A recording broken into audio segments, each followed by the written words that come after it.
Good evening, good morning, good afternoon, whatever it is in your neck of the woods. Hi, everybody. This is Teaching Trek, here to celebrate Arcfall with you, and trying to do multiple different things at the same time, and it's gonna be. I mean, what could possibly go wrong, right? Yelling it. What could possibly go wrong? Already, I have started a stream that was not on the link that I published.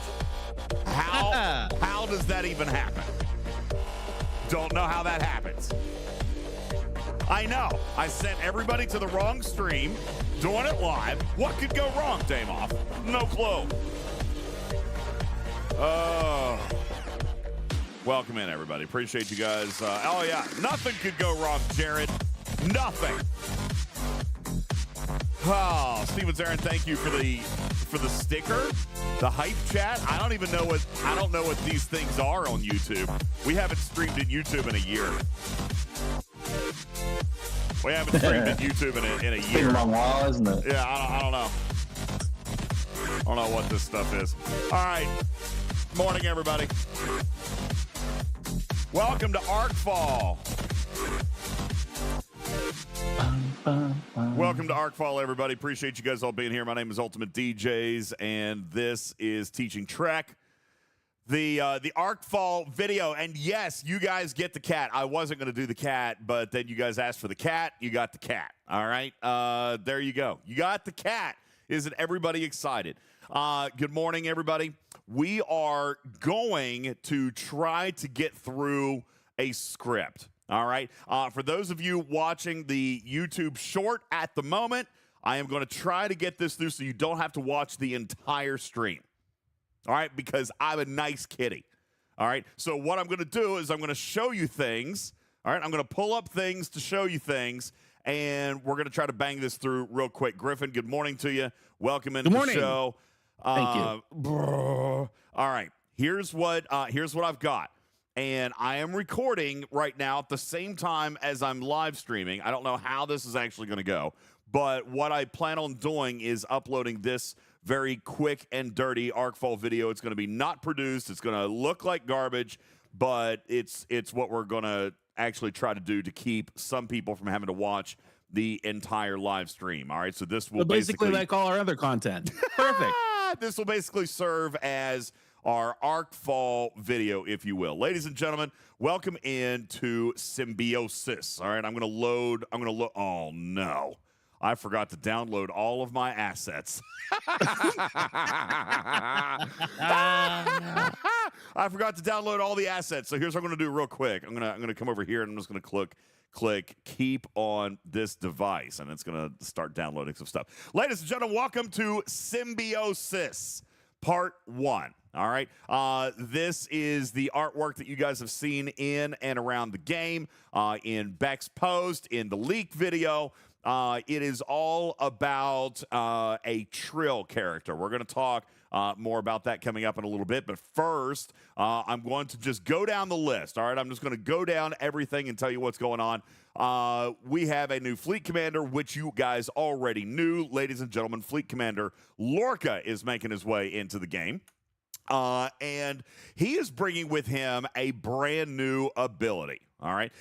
This is a Fleet Commander active ability, high impact, long cooldown, short duration. It'll be a fleet-wide buff. So anything that you apply, that you have in and that you have researched and unlocked with skill points, the active ability will be a massive damage boost. We're talking allegedly several thousands of percent that is going to be active for a very short period of time. So high burst damage output. This is the first fleet commander of its kind to have an active ability, and it will use Lorca skill points in order to activate.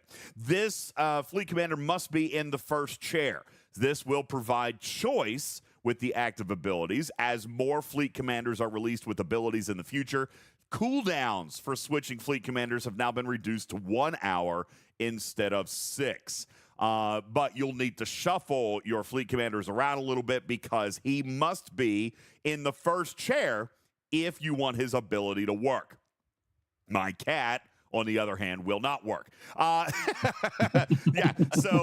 You want him to be in the first chair. And FYI, I'm sorry, just because of the way that I'm doing this stream real quick, I can't see the chat at the moment. We'll come back for chatters here in just a second, okay?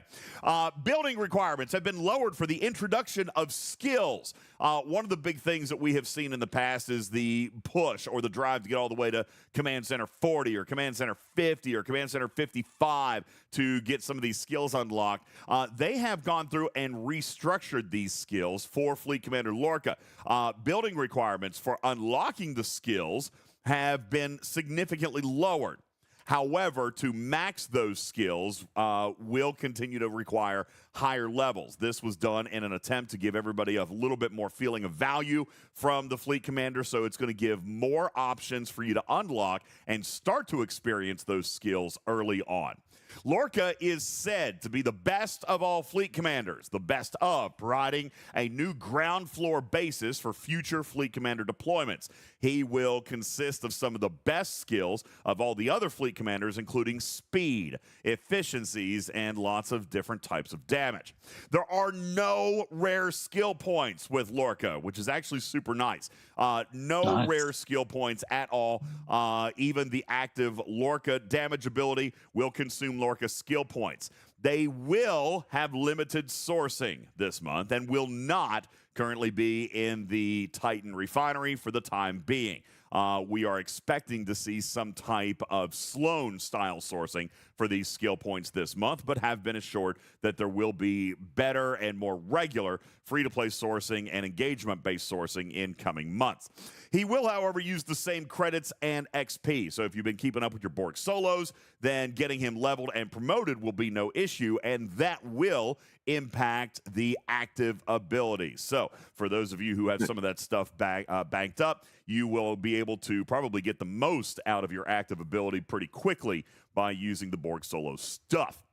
There will also be a 5th Fleet Commander slot coming this month. Remember the 4 that you already have, which requires 1 paid slot that some people got unlocked in the event store. And then the 4th one that comes at Syndicate 40, there will be a 5th one offered this month. No word yet on the availability of that. And do remember that the active ability will only work in the first slot. Okay? It will not work in any other slot. If you put Fleet Commander Lorca in the 3rd slot, his active ability will not function. There is a new building this month called the Nova Squadron. All right, Nova Squadron. Right here is an image of the building. It's meant to be kind of narratively tied to the Top Gun Academy of Starfleet pilots at Starfleet Academy. This new building will unlock essentially a mini research tree that is limited to status effects. For example, boosting isolated damage if the enemy has burning or hull breach, etc., etc. Upgrading the building will give you the currency to work on these nodes. These effects, Griffin, are global and will affect both PvP and PvE. This month, you will also see the launch of G6 solo armadas. Why solo armadas? Yeah, that's a little bit weird, right? No, it's actually not, because there's just not enough of you. All right. Not enough of you. So, not group armadas, simple. Population, preventing the large congregation of G6 players in a single alliance, and not having one person be able to run an armada when nobody else can join. These are going to be present in 61 plus space, including hazard space. They will be structured like all solos. Run the uncommons, redeem the credits for rare directives, and then run those to redeem for epic directives. They will take new directives, so what you have in stock will not service the new G6 solo armadas. The rewards will be consistent with the previous generations of armadas, including faction credits, material, ship parts, for G5 and 6, Sigma resources speed-ups, galactic acclaim, rare hazard particles. By the way, yes, I said rare hazard particles, which will be used in an extension to the hazards research tree. 2 officers come this month. They are non-canon officers. This is a completely made-up arc and a completely made-up story. 1 epic and 1 rare this month. The first epic I'm gonna try to get this name right. Josh Torah. Nailed it. Yeah, got it. Whose captain's maneuver is loot gain for any loot. She is Enterprise E Picard. She is 5 of 11 in that a little bit of synergy can get her up above 100%. Her officer ability increases weapon shots for 2 rounds against armadas and chimeras.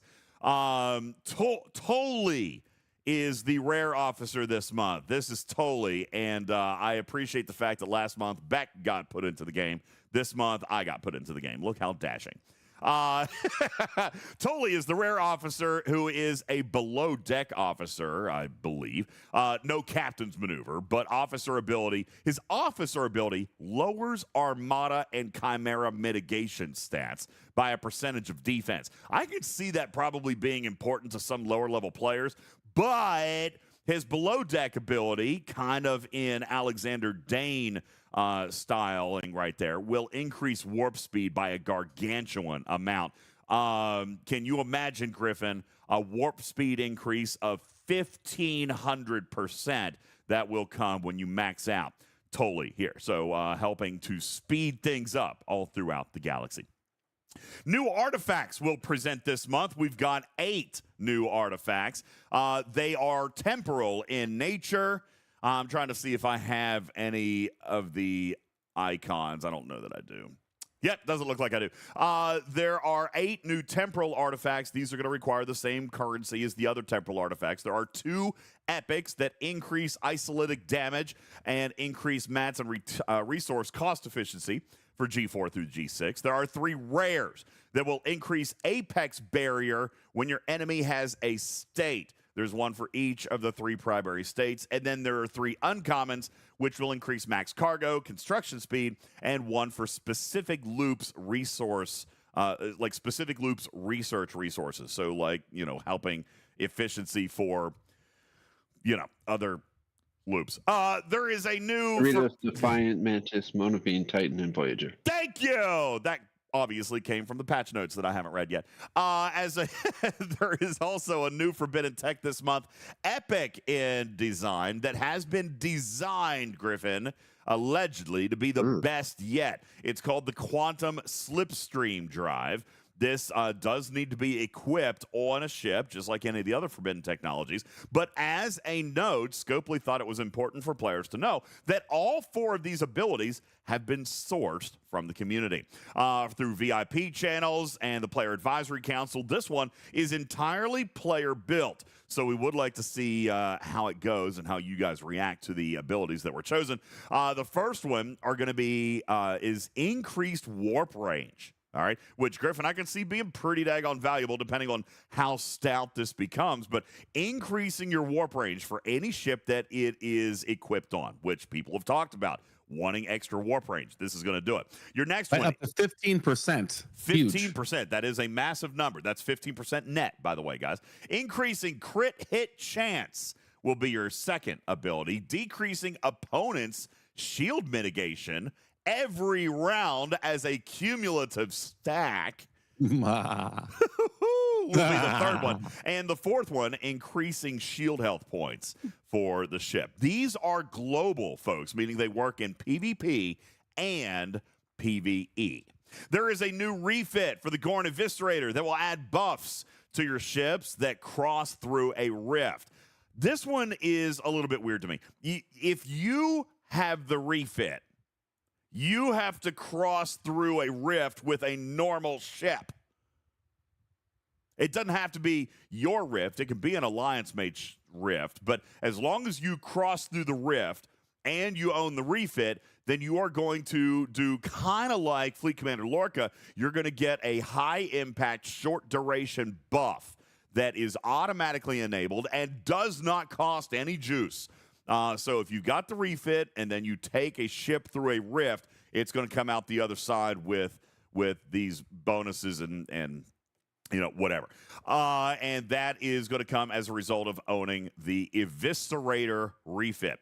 Finally, just a couple of quick notes as we get ready to wrap up here, Griffin, because I don't know how to actually get out of a YouTube live. Or I'm not going to leave the YouTube live, but I'm going to stop the recording because this is your ArcFall video, and we did it live and on the fly, and I have no idea how it all went. So leave your comments down below and be sure to subscribe to this completely unprofessional channel and give us a thumbs up because you laughed so hard at how terribly it was produced. I appreciate all that. Last bit of information, Alliance tournaments are slated to return this month, Griffin, in week 3. Alliance tournaments will return in week 3 if they are finished with their revamp. All right. There will be only one battle pass this month. Only one battle pass this month. And the rare officer is not guaranteed, either free to play or $20. And I'm just kind of going through some of the questions that I know you guys were going to ask.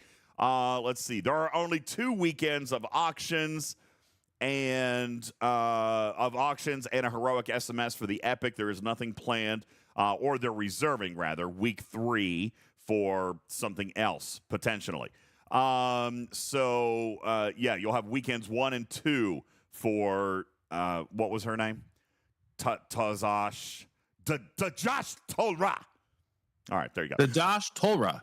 There you go. That is Symbiosis Part 1. Griffin, I know that you and Matters have been scouring the patch notes as I've been going on in an effort to try to get the most information out as quickly as possible in 60 seconds or less. Is there anything that we have missed from the patch notes? Yeah, the Forbidden Tech is going to be awesome, but you covered it all. Jordy's Visor is one of the uncommon artifacts, which I'm buying immediately. And great job, DJs. It's 4 a.m. You had your coffee, and you made a video live. I made a video live, and while I am getting ready to wrap up in the next few seconds, you are right. I did have my coffee, and I would like to thank one of our latest stream sponsors this morning, Veterans of America Roastery. Duty, honor, and caffeine is their slogan. You can visit them online at veteransofamericaroastery.com. They are providing my liquid sustenance this morning. And oh my God, thank God I had it because I'm zombified.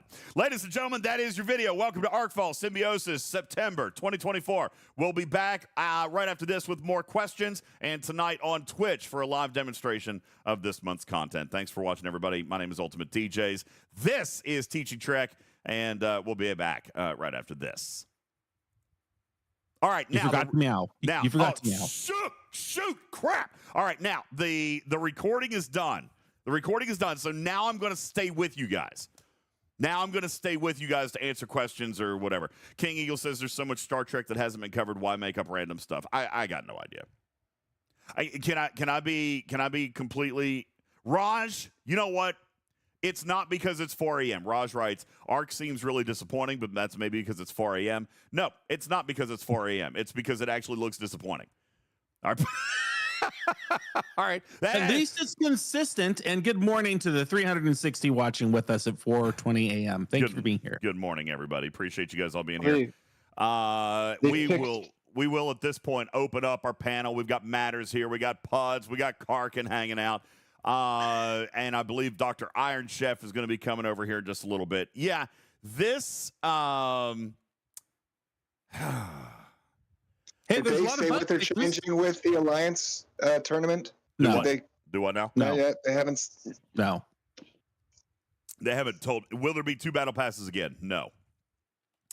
I should mention the promo codes. That must be in the patch notes. So, Griffin, do you have promo codes, or Aaron? We do. We have code ROGUE for ops 10 through 39 and 10 through 39, where you get 5 Toller shards and syndicate points. That's again promo code ROGUE. Ops 30 plus will have promo code RENEGADE, where you will also get 5 Toller shards and Starfleet honors, which are the Nova Squadron building materials. And I am tickled about the Nova Squadron. That is canon from a very fun episode, and I'm excited about the buffs that they bring. Yeah.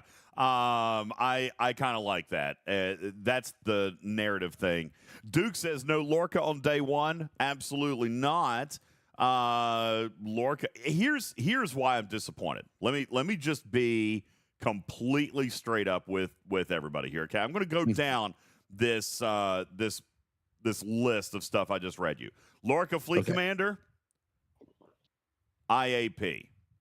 There will be a Grinder's Path in the future, but IAP.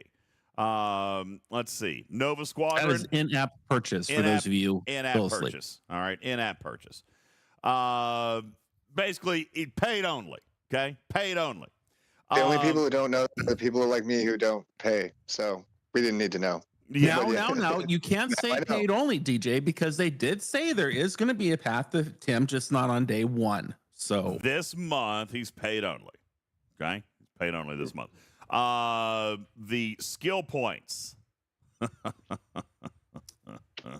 skill points do not have a Grinder's Path, so those are paid. Oh. There will be some given in events and so forth, but I mean, for the most part, those are going to be paid only this month.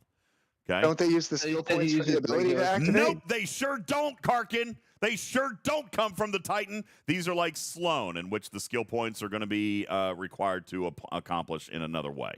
All right. However, you do get to upgrade him with the stuff that you already have saved up from running the Borg cubes. That's right. XP and Fleet Commander credits, that's true. But the skills, which are the ones that matter, the skills are going to be in a different place.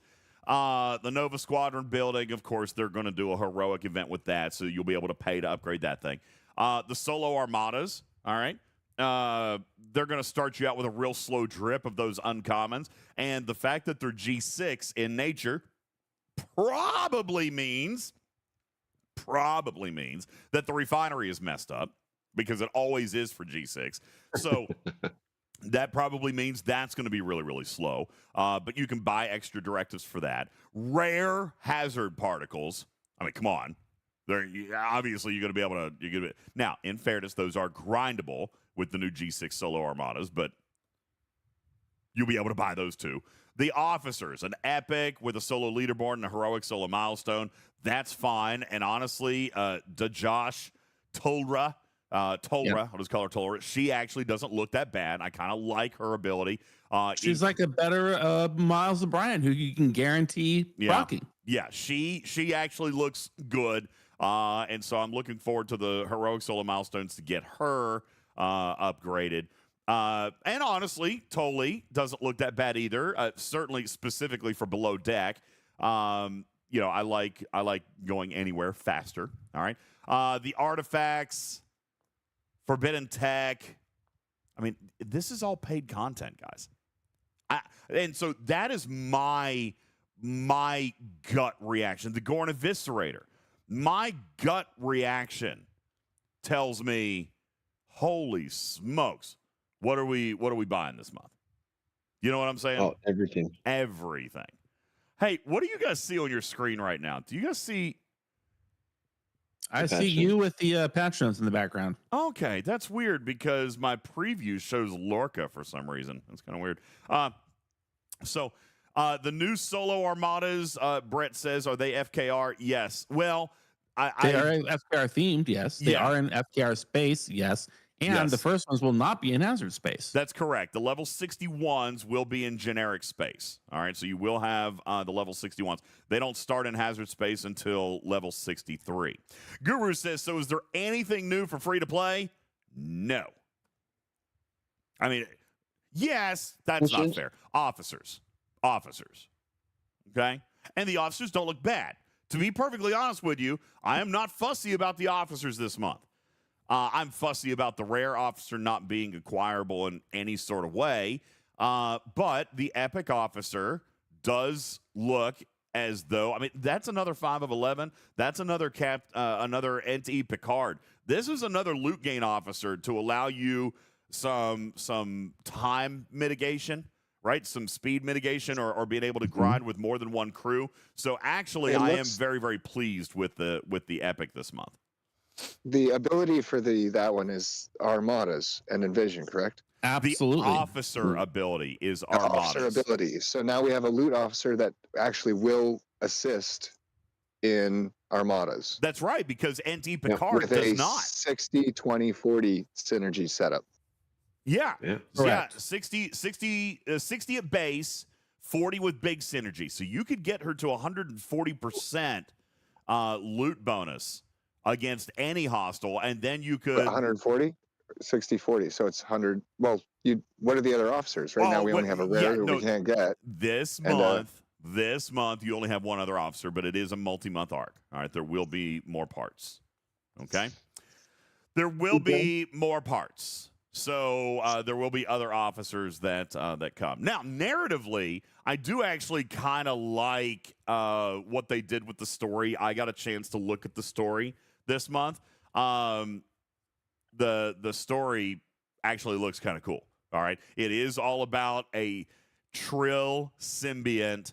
But what makes this okay? So here's what makes it kind of weird, and why I'm interested in it. Because this is actually something kind of new. It's not canon, but what they've done here, they've got a Trill Griffin with a symbiont from the Mirror Universe. The Mirror Universe, which I think is a wonderful tie-in to what we're going through right now. Yeah. And I did hear the, we don't say arc runner anymore, but the person doing the events say, whatever we call that the events are tied into the storyline more than they ever have been before. So as you're participating on a daily basis, you are unlocking more and more of that story. So people who are here for actual Star Trek content, and it's sort of like, Scopely is taking on this hat where they're creating first run Star Trek content in the way that an author of a licensed Star Trek book might create new Star Trek content. They are taking it very seriously, this aspect of telling a story. And I for one love Star Trek. I love reading Trek. I love new Trek. So I'm excited to consume that type of content. I know many of you out there are button clickers. You click right through the story, click, click, click, breaking the hearts of people that work very hard on all that content. But if you're actually here for a story and you love that Trek inspired new content, like reading a new novel for the first time, I recommend not clicking and giving the story a try. We are going to watch Beck's video. I'm going to pull that up here in just a moment. Oh, God, the sun's going to be up by the time we're done. Hold on, I need more coffee. Beck's video is en route. Here we go. Greetings, Commanders. My name is Beck, and today Good morning, we'll be going through Update 70, Symbiosis Part 1. Before we get started, make sure you leave a comment below letting us know what server you're hailing from. If you haven't done so already, make sure to subscribe to our channel to keep up with updates like these and more because we've got a lot of stuff coming. The last few months, we have been trapped in the Mirror Universe and even witnessed history as our first crossover took place. In fact, it feels like something strange is happening to the Star Trek Fleet Command universe as a whole, and this month only introduces us to more of these reality shifts. Let's take a look at this month's release. Update 70 includes a new Fleet Commander, Gabriel Lorca, the new Nova Squad building, new G6 solo armadas, new artifacts, new forbidden tech, new officers, new missions, new cosmetics, a new battle pass, and more. For more details, go ahead and click the link down in the description below or visit the news tab on StarTrekFleetCommand.com. Fleet Commander Update. Formerly introduced in 2023, Fleet Commanders provide powerful buffs directly from the Command Center building located in your station. We haven't seen much from this feature in recent months, but that's because the team has been working on updating this feature and crafting up a new Fleet Commander that will be available this month. Gabriel Lorca is joining the ranks as the newest addition to Fleet Commanders and has the ability to provide a massive damage buff to all fleet ships, making him a unique addition to any fleet. This ability is unlocked at level 5 under the combat tree, and the cooldown in between the active time can be decreased through Fleet Commander upgrades. Lorca will have a selection of abilities, marking him as a jack-of-all-trades addition to the roster. In addition to a new slot for Fleet Commanders, there will now be a new icon with an active ability button. This button will be used to activate the buff and will also incorporate the cooldown timer for when the ability can be used again. Once the button is activated, an animation will be played across all ships in the bottom dock to show that the ability is active for all ships. Something to note here, this ability will only work if the relevant Fleet Commander, in this case Lorca, is slotted in the first Fleet Commander slot. While it may not be available day one, there is a plan in place for free-to-play path sourcing for Lorca, and the team is looking into the sourcing for previously released fleet commanders. Aha! Make sure to keep an eye out over the next several weeks to find What? Oh, there's nothing for free to play on this month. Nothing to do at all. You can start sourcing Lorca for free in a couple days. Just be patient. All right. Couple days. Yeah. We're gonna back that up. We're gonna back that up, but let's try that again here. Hang on. place for free-to-play path sourcing for Lorca, and the team is looking into the sourcing for previously released fleet commanders. We're looking into it. We're gonna circle back to you guys on that, okay? No, to you on she's going to that. get back to us on Janeway, DJs. Janeway. For sure, there's going to be a way to start getting Lorca by the end of the month. Griffin, sit down and be wrong. Oh, who said that? Okay. You are wrong. Just sit down and be wrong. You are wrong. They're looking into it like they're looking into incursions. They're also where we looking. get our fleet commanders. Yeah, they're also still looking into alliance tournaments and Mantis comp. All right. Yeah. Oh my gosh. Oh! What is wrong? Did you get up on the wrong side of the bed today? Still too soon to make us comp. Too soon. Are you still driving in your sleep back from across the country? Oh, all I right. drove so much this weekend. I'm so mad and grumpy. Listen, I do not expect this month. All right, I'm just throwing it out there. I could be surprised. But I don't expect it. All right, continuing. Make sure to keep an eye out over the next several weeks to find out how you can be sourcing this new fleet commander. Over the next several weeks to find out how. Yeah, that sounds like Stay it's coming tuned this for more, ladies and gentlemen. Don't turn that dial. Oh my God. Now I know for sure that we've got to turn this into a podcast. Now we got to download the audio, put it back up so everybody can hear Griffin being all stupid this morning. All right, here we go. I can't Nova believe Squad you. building. Available to operations 30 and above, the new Nova Squad building unlocks exclusive research nodes that focus on empowering status effects such as burning, morale, and hull breach. In addition, the building provides the following buffs: SHP, damage, and cost efficiency for the following buildings: the facade, Court of Q, the command center, subspace relay, and the holodeck. Where's the These war buff- room? Where's the war room? War room's in the Omega research tree, just like District 31, 51, or whatever. That's What's the war room? 22. The war room, you know, that building that that was supposed to have an event for it every 2 weeks that we haven't seen. Never heard of it. Is that like assaults? What's an assault? Buffs are provided on building construction and will improve as the building is upgraded, which can be done by using Starfleet honors, which are available via a daily gift. This focus on status effects allows players to think through more strategy, as these improved status effects add a whole new layer of combat and are directly tied to activities you are already doing daily. All right, what we just saw on the screen, for those of you listening in audio, by upgrading the building, which uses Starfleet honors, okay, that's the building material. By upgrading that building, you will get a level up reward of, what did we just see here a second ago? Nova Squadron particles. This is the research currency, okay? The research currency is directly tied to leveling up the building. What is important to note here, all right, is, excuse me, coffee.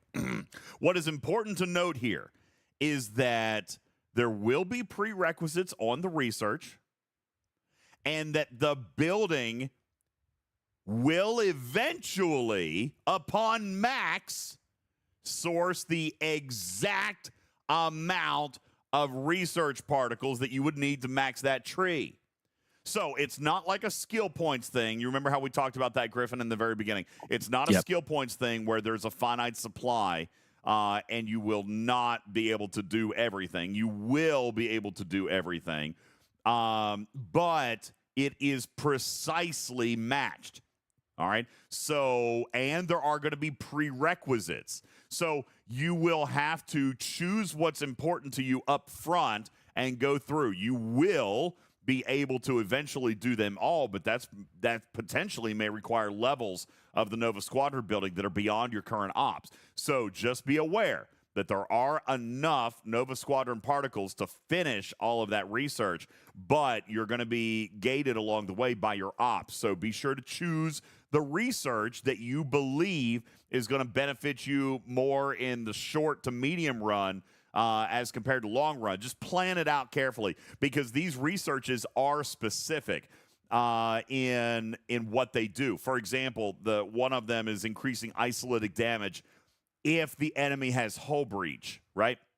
So if you're flying an interceptor, then that's, of course, I got to be honest with you, everybody should be flying hull breach as much as possible. But, yeah, regardless, hull breach is yeah. Yeah, but let's say burning, right? Let's say you're like me and you're flying into Daradex. Then you might want to look at the burning one, for example. Okay, so just be careful with that. There is no overlap, but there doesn't need to be. All right, you will be able to do all of that research eventually, but my point is it is going to be gated by ops, so you want to prioritize your preferred research or even your near future research. You want to prioritize that early, because you may run out of particles until you level up your ops later on. Okay, do we understand that? Nova Squadron Or you can go in and you can unlock everything at level 1, then unlock a lot of things level 2. I mean, you totally choose your adventure based on how Correct. frequently you upgrade this building. Absolutely. I think, but do keep in mind too that upgrading the building as a free-to-play is going to be a relatively slow go, as it is a daily drip. Okay, so just an amount of the building research every single day, probably coming in your gift sections with the claim all button. That's it. All right, you could probably obviously buy more, but you, as far as a free-to-play, are only going to be able to move on this thing relatively slowly. Obviously, we don't know what the pace of that is, and we will figure that out with Jules and Blue a little bit later. Okay? All right, continuing on. Strategy, as these improved status effects add a whole new layer of combat and are directly tied to activities you are already doing daily. We're looking forward to seeing how y'all rethink battle strategies as well as crewing. G6 Solo Armadas. Following the G6 launch this last year, new G6 FKR Solo Armadas are here for those operations 61 and above. These armadas can be found in existing G6 space as well as in hazard systems. Players will be able to earn the following rewards via these armadas: faction credits, refined materials, refined ship parts, Sigma resources and speed-ups, solo armada directives, hazard particles, and galactic acclaim. In addition, players will also see 15 new nodes added to the hazard section of the G6 combat research tree. These nodes will require rare hazard particles earned through the G6 solo armadas and contain nodes such as time efficiency for buildings, research, and ship repairs, officer attack, defense, and health, hazard resistance for rare G6 surveyors, and G6 specific combat buffs. Artifacts and forbidden tech. Time out. All right, what do you got? Now, what I like about this here is that I'm not seeing that we are being force-fed ship parts for ships that we don't want to buy. And instead, or build, I'm sorry. Instead, we're beginning faction credit currency that we could then use to go and build whatever ship we want, right? Yep, that is notable. That is something that they pointed out. Instead of, there being random blueprints, what they have said that they've done is just ramped up the number of faction credits. I have not seen these bundles, but I would not be surprised to see literally multiple thousands of faction credits in these chests, because, obviously the blueprints are expensive as you get up there, and that's what they are meant to do.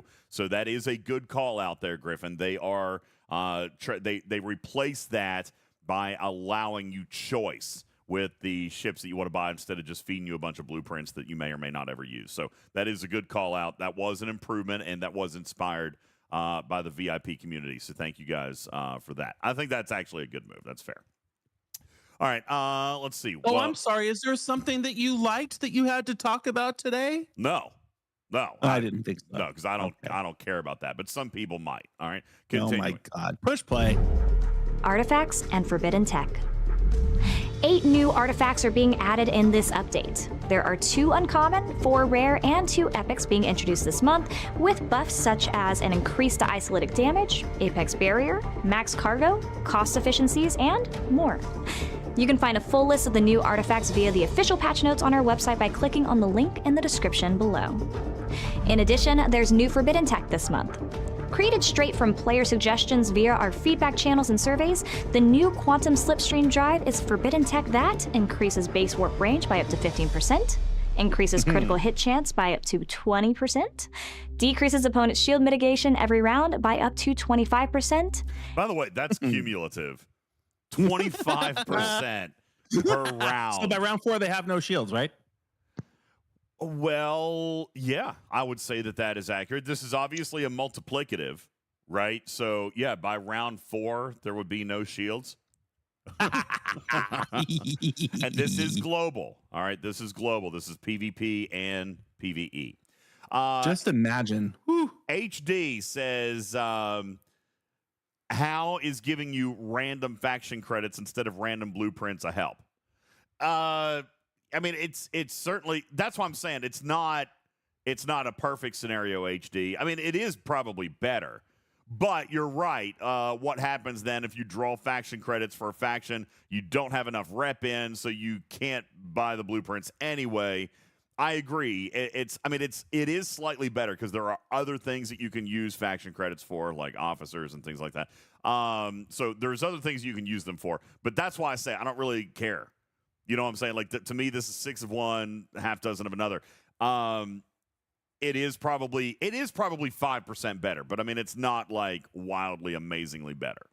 Okay, hold on. Now we don't even know how many faction credits and of which factions are going to be in these chests. Now, if they came out and they said, "Hey, we'll guarantee you," like here, okay, that's fair. If it's a guaranteed from all 3 factions, I'll actually walk it back. We just had an enemy who dropped that last month and the month before that in the mirror universe. That is fair. So that's what I'm that saying. might be the direction in which we're going. So all I have to say is, with cautious optimism, let's kill one of these and see if they've done it the right way. The potential is there for us to be very happy, because to the viewer's question, just walk it back. That's a scalable answer. How many blueprints do you have for the Valkys? 28,572,000. What if they did that the whole entire time? That's the benefit of this change in philosophy. I mean, I'm not saying that it's not better. I agree that it's better. I just don't think I'm as excited about it as you are. But I mean, as Keenzer points out in the chat, there are a lot of places for you to use faction credits. So I mean, it could be done with officers. You can work on the mess hall. You know, so there are reasons, but it's just I mean, I'm not obviously nearly as like jazzed up about it as you are. But it could also be the coffee. All right, I am not jazzed. I'm just not taking a poo-poo on it. And I'm not saying that you're taking a poo-poo on it. I'm seeing a lot of poo-poo in the chat, like people calling me a butt kisser, and you can think what you want. The fact remains, I'm simply waiting to see how it plays out before waking up and going. I mean, that's fair.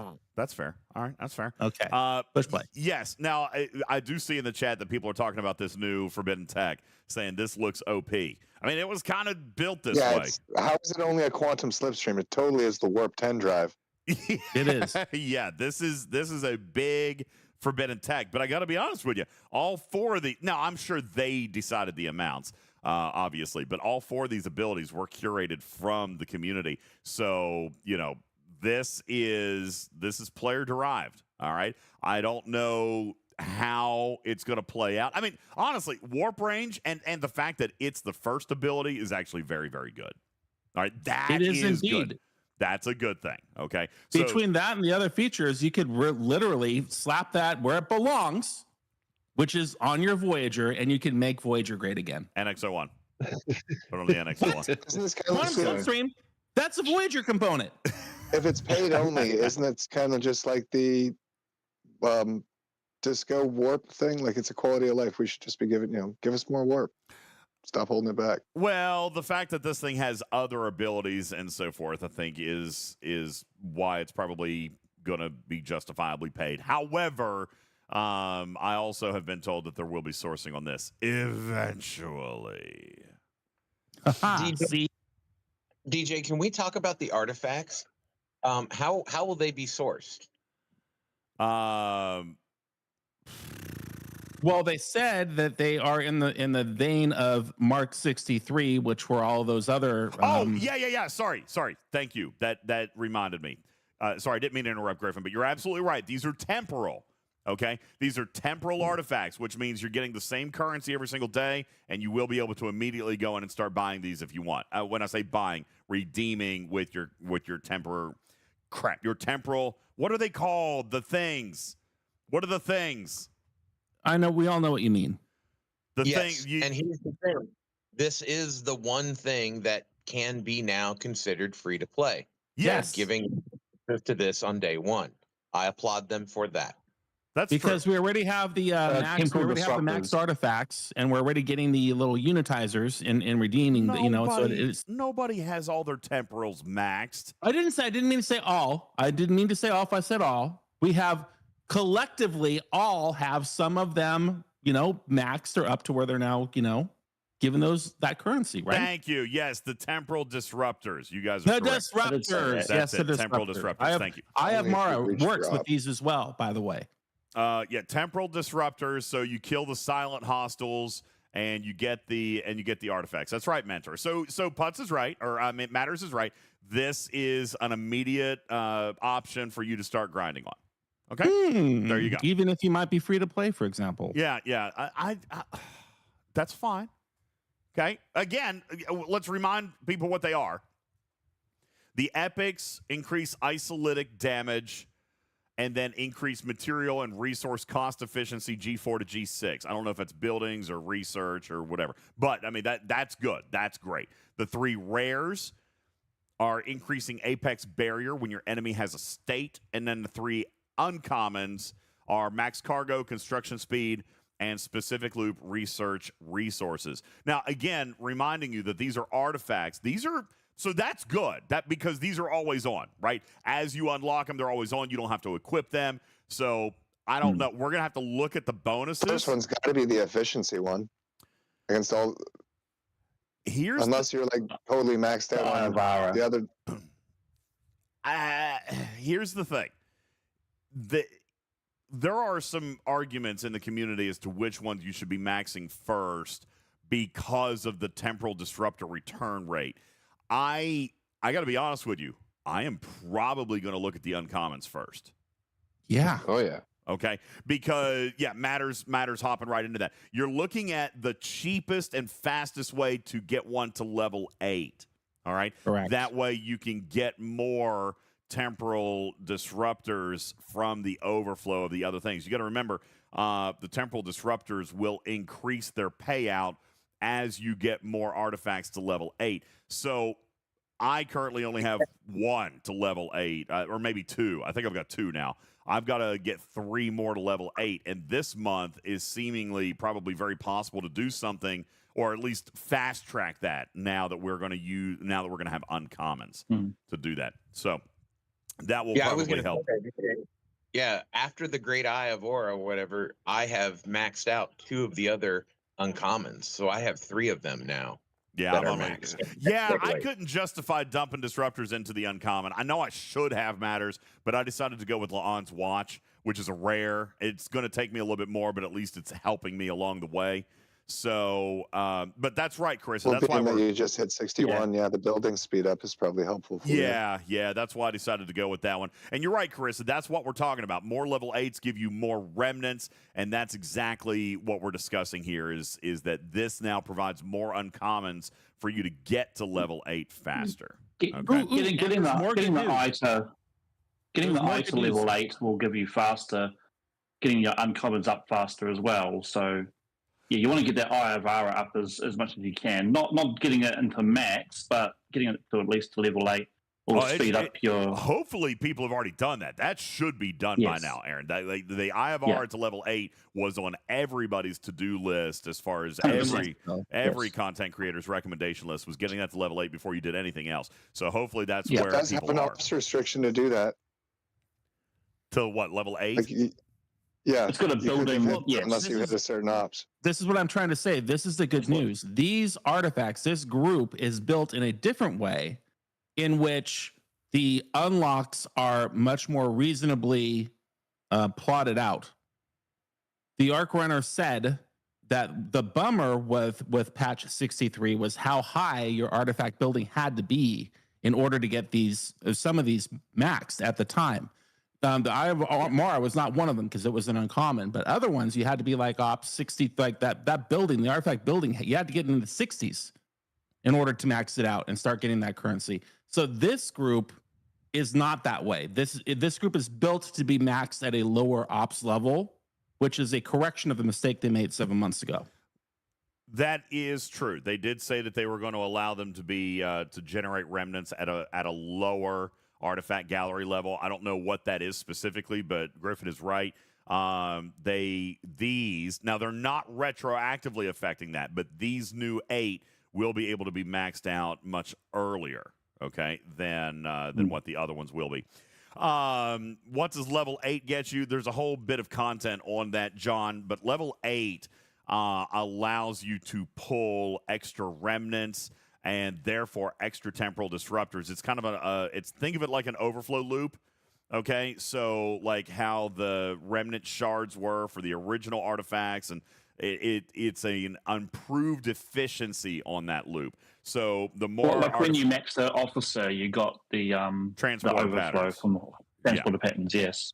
Yeah. If you go on to our YouTube main page and you look in the artifacts section, there is a video that describes exactly how that works. Once you reach a certain level with any artifact, instead of needing that particular artifact shard to continue, it gives you this generic currency, which can be used on any artifact shard over that level. So go check out that video. It's really exciting once you get to that stage. Yeah.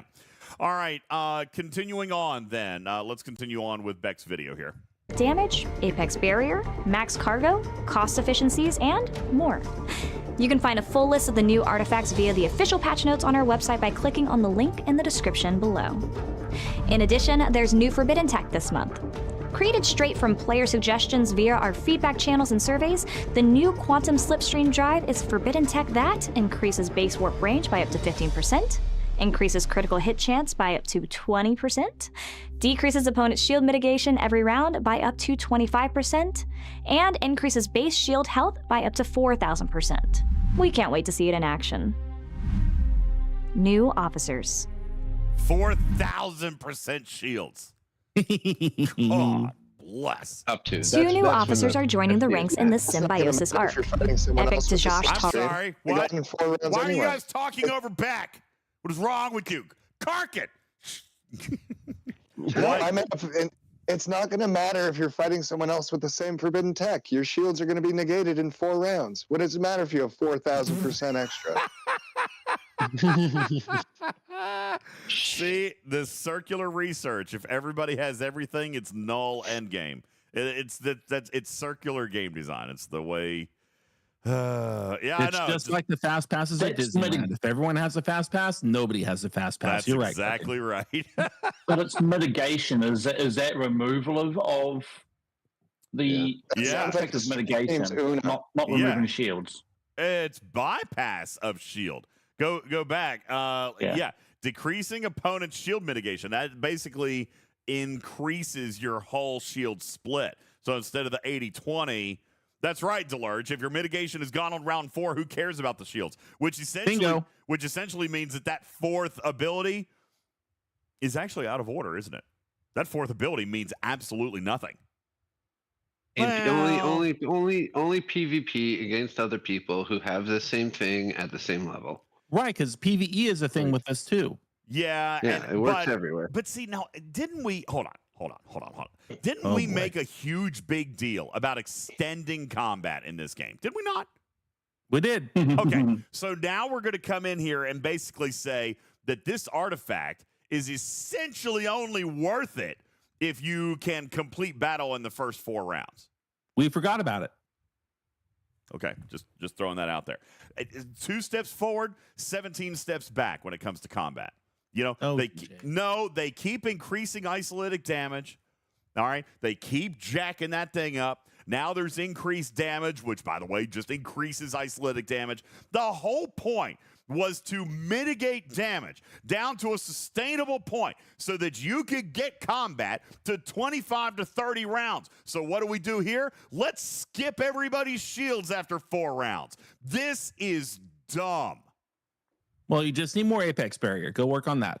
Oh, God. Yeah, if they would make it available, that would be great.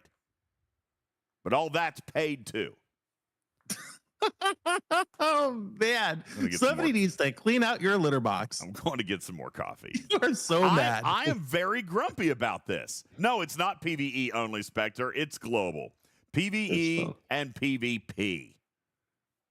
All right. That's what I'm saying. They just keep flip-flopping. They keep waffling, going back and forth. Yes, we want to make PvP better, but here's a way to screw it all up again. It drives me to drink. There's no consistency, Griffin. Well, Apex that makes Barrier. I want to mention something really good about the forbidden tech, but I'm worried that if I do, it's going to get quote unquote fixed. So maybe I won't. What? Well, if this works everywhere, this is a shield mitigation reduction that's going to work against armadas. That's insane. I don't know if it's going to work against armadas. That's it does say PvE and PvP. So I guess that would include armadas. I don't know. We're gonna have to figure it out. Griffin, here's the problem. You're right. They say we asked for it, but we did. We did. Players asked for this. But now again, these numbers are really, really strong. But see, I don't get it. Players are also short-sighted. And by the way, children ask for cake for breakfast. That's not exactly right. It. Players don't. A lot of players don't understand normal game design. Hell, I don't even think I understand game design to an extent well enough to write a game. But I know, all right, when you do things like isolatic damage and hull breach, when you do things like Carol Freeman, it breaks the game. We predicted that, and guess what? It broke the game. All right? Then you come out with isolatic defense, which helps, but it takes a while to ramp up. Just as soon as isolatic defense is starting to get good, we start adding in gargantuan amounts of cascade. All right? Isolatic defense pretty much wiped out. Then you come out and you launch Apex Barrier, which, by the way, is the solution. All right. Apex Barrier was brilliantly written. It is the answer. So what do? Not make it available. And then after we not make it available, the thing that can fix combat in this game, we're going to come in and we're going to remove everybody's shields after 4 rounds. Which is the only thing that stops isolatic damage. It is the absolutely most or asinine. mitigates it. I don't understand this game design. So they should have made it PvE only.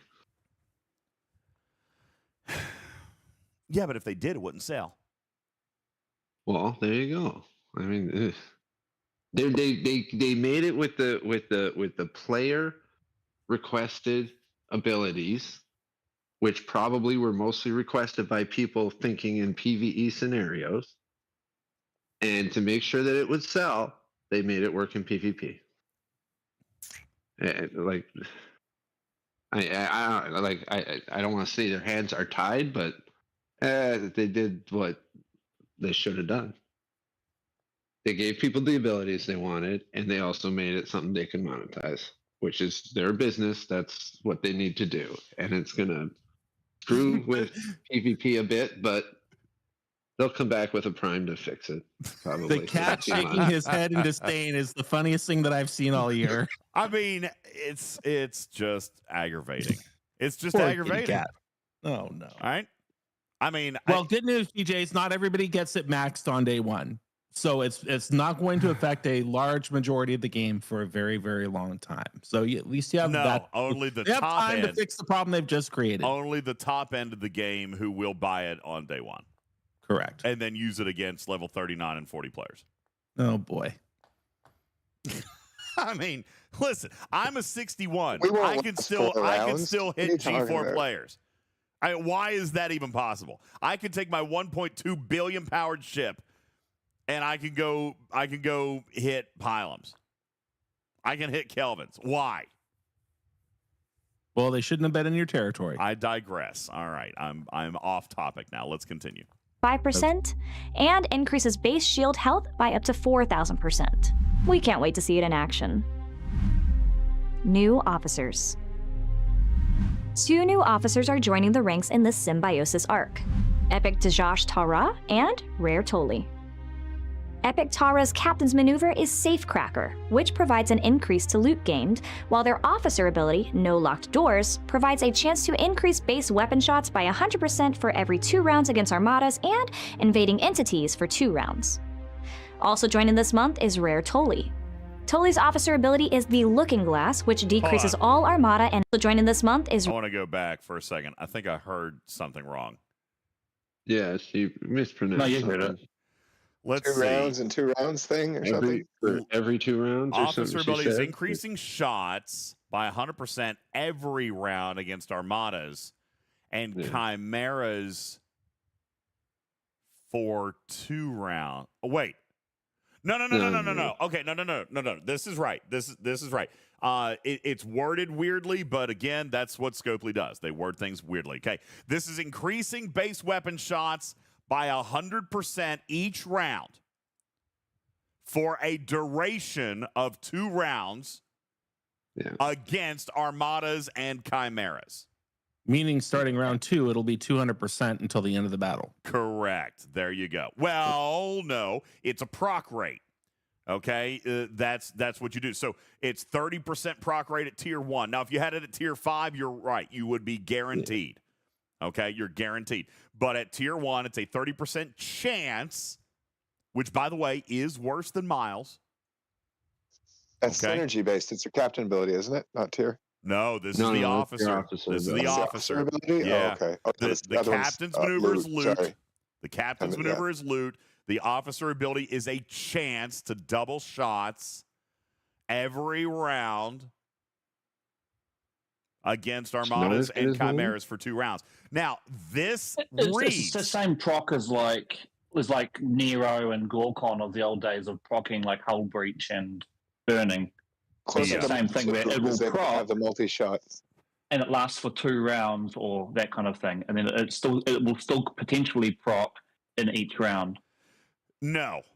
The way that this is written, okay, this is not at round start. Okay, this is not. This is at battle start.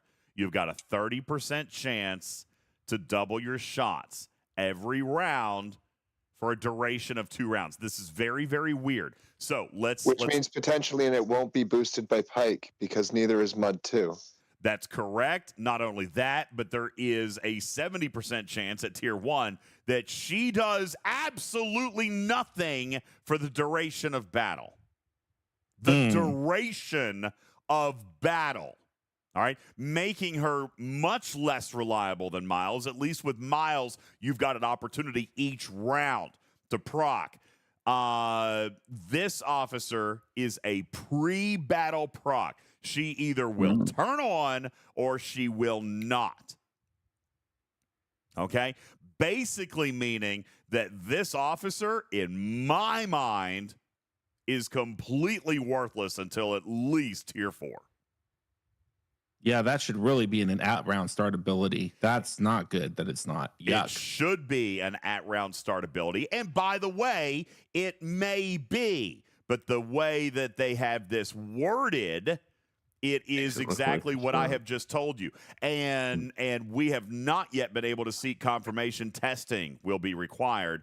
Randy says, it says every round on the card like Miles. No. This says that it will increase the shots every round. But if you look at Miles's ability says at round start. All right, let's pull up. I don't know if it's actually working at the moment. We'll pull up stfc.space. Okay? stfc.space and look at Miles. For 3 rounds, Miles O'Brien has a 25% chance of increasing shots against armadas by 100%. Well, there you go. So that doesn't call out at round start either. Does he? Let's see. Hang on. Let me think. For three rounds.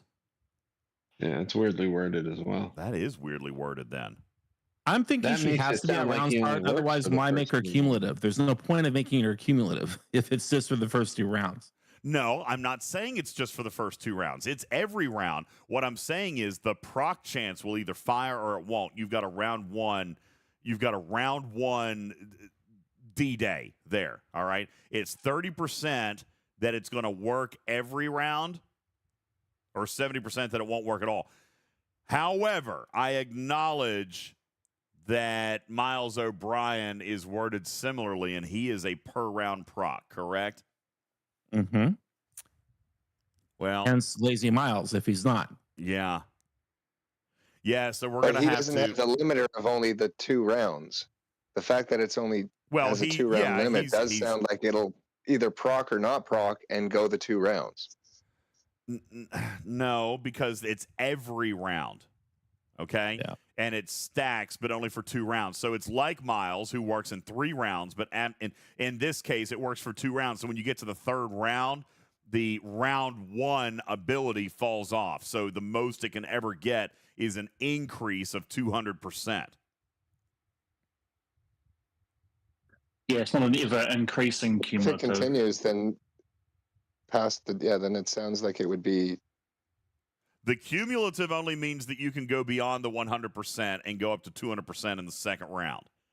That's why there's a 2-round limit. It'll never get higher than a 200% increase. Our question is, when does this chance proc occur? And the way that she's written and the way it was described to me is that it's a pre-battle proc. However, Miles is written similarly, and he is a round proc.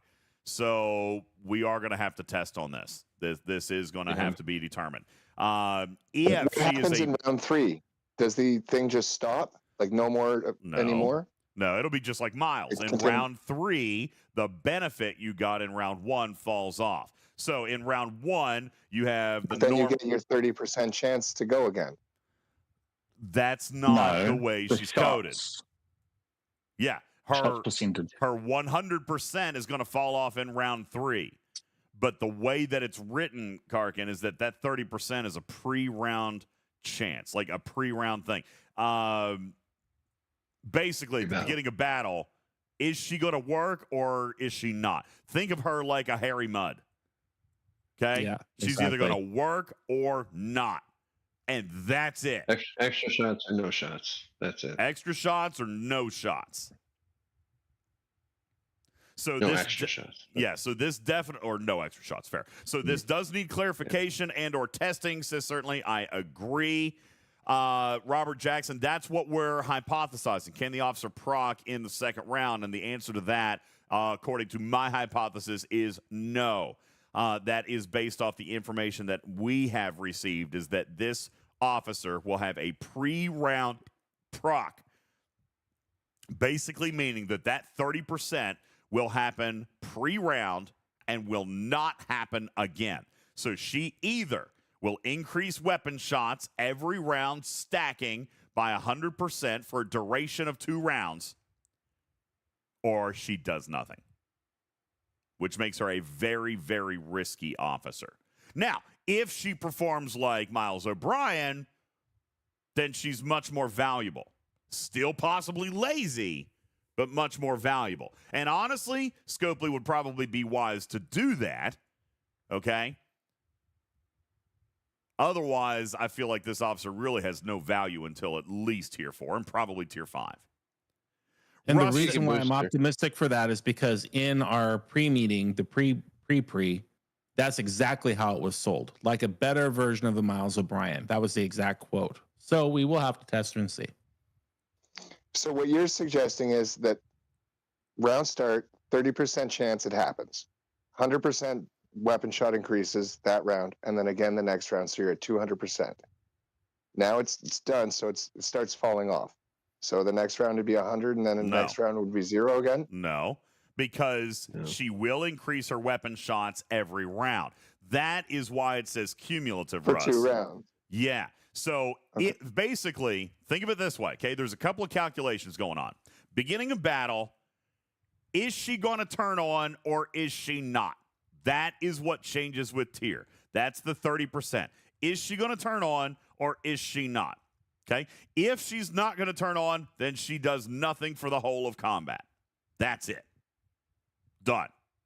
If she turns on, then she's going to increase weapon shots by 100% every round for a duration of 2. So in round 1, you are now going to have a 100% boost. In round 2, and by the way, that lasts for 2 rounds. That's the cumulative part there, Russ. In round 2, you're going to have a 200% boost. In round 3, the benefit that you got in round 1 has fallen off. But you have a new benefit in round 3, so it's still 200. Then in round 4, the rest of the battle. And then in round 4, from that point on, you'll have 200. Exactly. You would have 200%. That is what they mean by the word cumulative. It's not going to cumulatively stack the procs. It's going to cumulatively stack the ability if the proc works. Now, Mentor, here's why she will be better than Miles. No matter what, no matter how it works. Okay? It'll work better than Miles because she can get to 100%. Yes. All right? Miles cannot. So that's why I'm saying tier 4 at the minimum. You know? And that's why, you say Miles is better at 3 rounds, new person is 2, 3 is better than 2. Yeah, but the 3 rounds is maxed out at a cap. All right? 50. She sounds way better than Mud. Even with the Mud 2's chance proc, it was only the first round, and it was a single go. Yeah. No, but I mean, I was chance using proc, and it keeps going through the whole fight. I get that. She sounded pretty good. I wasn't comparing her effectiveness to Mud. I was using that as an example of the proc ability here. Of how it procs at the beginning. Well, we'll put a big red circle around this, and we'll see if it's the beginning of the battle or the beginning of the round. That's it. Magu says, yeah, you can buff Miles, and he's better. Yeah, but that takes up the whole bridge. And that's not. Yeah, you can Pike Moreau it. Well, all you'll have to do is tear her up, and she'll get better as you tear her up. Correct. Now, I am seeing, I see Lube in the chat. Good morning, Lube. Welcome in. Lube says, this is actually not how I understood the pre-arc meeting, and Griffin is agreeing with you that it may be worded differently than I'm thinking. This is where we would ask Alex how it was actually coded on the backside. Because Scopely's terrible with their tooltips, just absolutely awful. Lube says, my understanding, in fairness, was exactly the same as Miles, with a per round proc chance, with a better chance of it happening, but for a lower duration. So Lube is taking the opposite point. Could very well be that way. I'll be honest with you. I hope that it is, because that would make her statistically better than Miles. All right. And that's more useful to have in your pocket, because the DJ's mentality, I wouldn't even go unlock her. Exactly. The way that she reads as far as a tooltip, and the data that I have seen, which is not conclusive, but the data that I have seen indicates she is a pre-battle proc.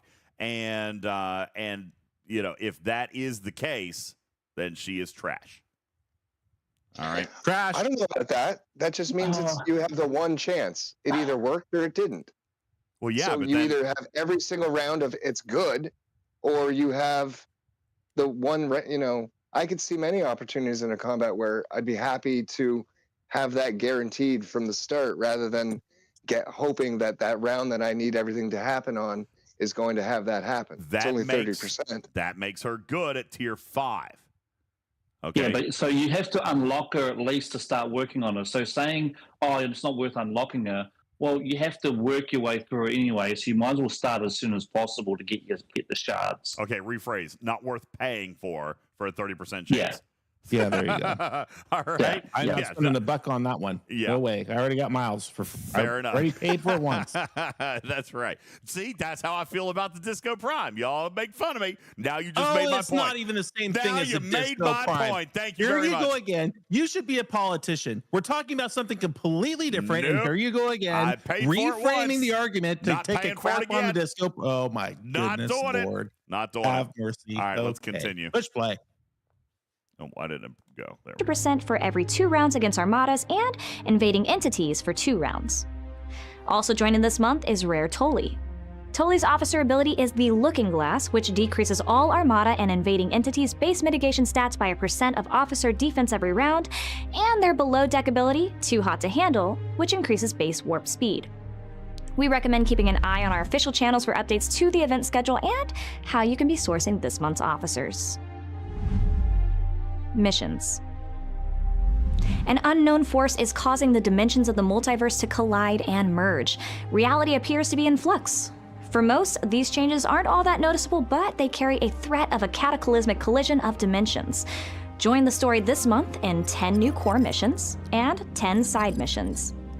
As dimensions and universes collide, it is up to you to save the galaxy. Battle Pass and Cosmetics. A new Battle Pass is available this month, and players will have the ability to earn several new cosmetics, consisting of both new avatars and frames.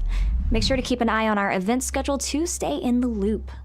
As always, we're trying our best to give you more information as we get it, so be sure you have notifications on so you won't miss a single thing, and check out the other resources we mentioned linked down in the description below.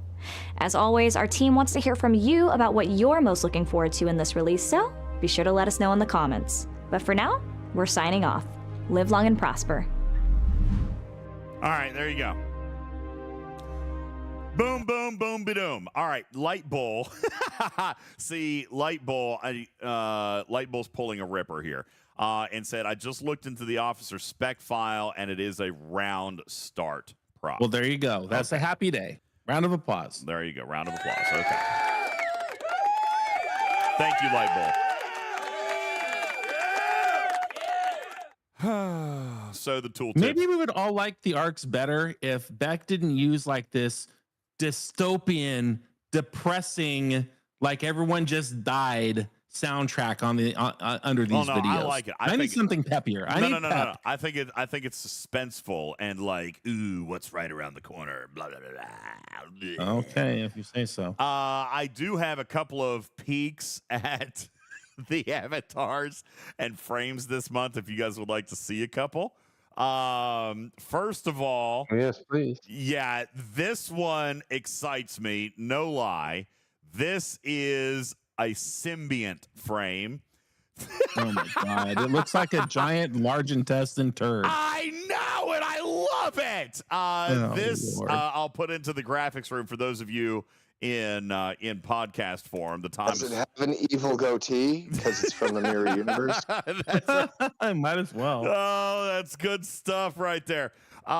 This is 5:22 a.m. Eastern time on in the graphics room for those of you in podcast. I'm going to throw up some of the graphics. That is the the symbiont. I don't know which part I hate the most. Is it the veins in the background? There's seeds. There's like cake topper seeds. What is it's it? like I ate too many Skittles and crapped them out. there's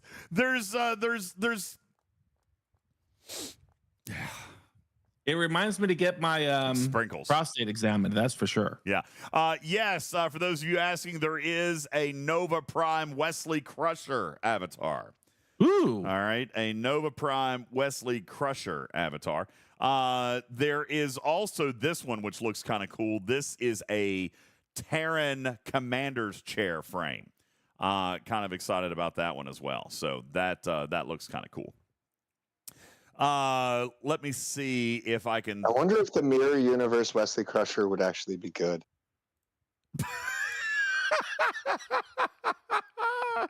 That's amazing. If it works. But he likes him. He gets The officer ability has to work first. You know, he's like a champion of the realm. You know. Yeah. Wesley. Possibly. All right. That is essentially what I have. Now, there was, I have seen questions in the chat, so I'm going to go through and answer some questions from the chat based on the website. To boldly go, for example, I've seen this question. To boldly go, this is specifically a new player meta. It will not affect any of us. All right. If this is something they're adding to the new player experience. However, if you were to start something new, if you were to invite a friend to play the game, then basically it is an expanded field training. Okay. Every day, the Boldly Go events will have several. Basically, it's an extra set of dailies, simple things for them to do. All right. You collect the milestone points, and when you do so, it will go through and continue to unlock and source additional officers, et cetera, et cetera. Essentially, think Basically of to it. speed up the startup. Yes, it is going to speed up a player Fast startup. track. Basically, think of it like a new player's field mechanic. training. Yeah. It's a catch-up mechanic. Yeah, and there's allegedly going to be multiples. Like there's Boldly Go with Spock. There's going to be Boldly Go with Kirk. There's going to be a couple of different Boldly Goes. So you will be able to I don't know if it's going to be Spock specifically. To be honest with you, I don't know why it would be a priority to unlock TOS Spock, but that's the one that's here. This is a development photo, so I mean it could be something different. All right. It could be something different, but essentially it will not apply to 99% of us. Okay. Well, no, but one of the main things that it was intended to do with my conversation with Beck was to provide you with a lot of resources and materials in the first 34 levels to really get you to 40 plus a lot quicker than you could before. That is correct. I mean, this is intended to push people up to that G4 realm, quickly. All right. Quickly. Okay. Now, coming back into the patch notes, we've covered pretty much everything. I do want to come down to the bugs list and the update list because I think I saw something in there that I was kind of curious about. By the way, here are some of the artifacts and forbidden tech that you guys were asking about earlier. They are all in the patch notes, which you can find at StarTrekFleetCommand.com and click on the news section. You'll be able to find that. As we mentioned earlier, there is only one battle pass this month, which is admittedly a little bit disappointing to me. I kind of like the 2 battle pass thing. Here's my warning to Scopely, though, Griffin. If you are going to go back to 1 battle pass, then you kind of need to restructure the events to go back to paying resources and materials. Mm-hmm. All right. If you do a singular battle pass this month and you go back to and you keep the events paying specialty materials, then you will have an uprising on your hands. Okay. Well, it's just like, I really wish that mentality wasn't promoted out there elsewhere of, oh, look, another thing to buy, because you didn't have to buy anything. Just like, you're getting the second track for free. And it's such a shame that experiment was not continued. I don't know if it's because of the bad feedback or if they're reevaluating how it went. But you guys, there's never anything wrong with a second offering of something, which includes the free track. Oh, for sure. You're literally being given something for nothing. Absolutely. People who fussed about the second battle pass, I could not wrap my head around that. I mean, yeah, you could have spent extra on it. You didn't have to. The bottom line is you got an extra free track for doing less. Okay? So they went back to 1 battle pass this month. That's disappointing to me. I certainly hope that the data reveals that 2 battle passes were a good idea. But again, as we've seen with the forbidden tech, players don't always know what's good for them. Yeah. All right. Let's take a look at the bugs list. Yeah. All right. Forbidden tech. Fix the spawn rate of NT hostiles. Oh, God, no! Are you serious? Oh, you finally got to that. I was going to mention it earlier, and then we got away from it. What do you mean they fixed it? What do you mean? They will now, They will now respawn after the intended period. This means that they were spawning too quickly. Oh, no. Are you sure? Oh, God. Why would you change that? Ah! Oh, God. no. Blast. Son of a bastard. Why? Well, that's bad news. Corrected an issue where inventory is showing duplicate entries of Armada credits. It's fine. SLB scoring issue with Jem'Hadar Solo. Oh, the SLB scoring issue with Solo Armadas. That was, remember how only 1 ship's worth of damage would be counted? They've apparently fixed that. Okay.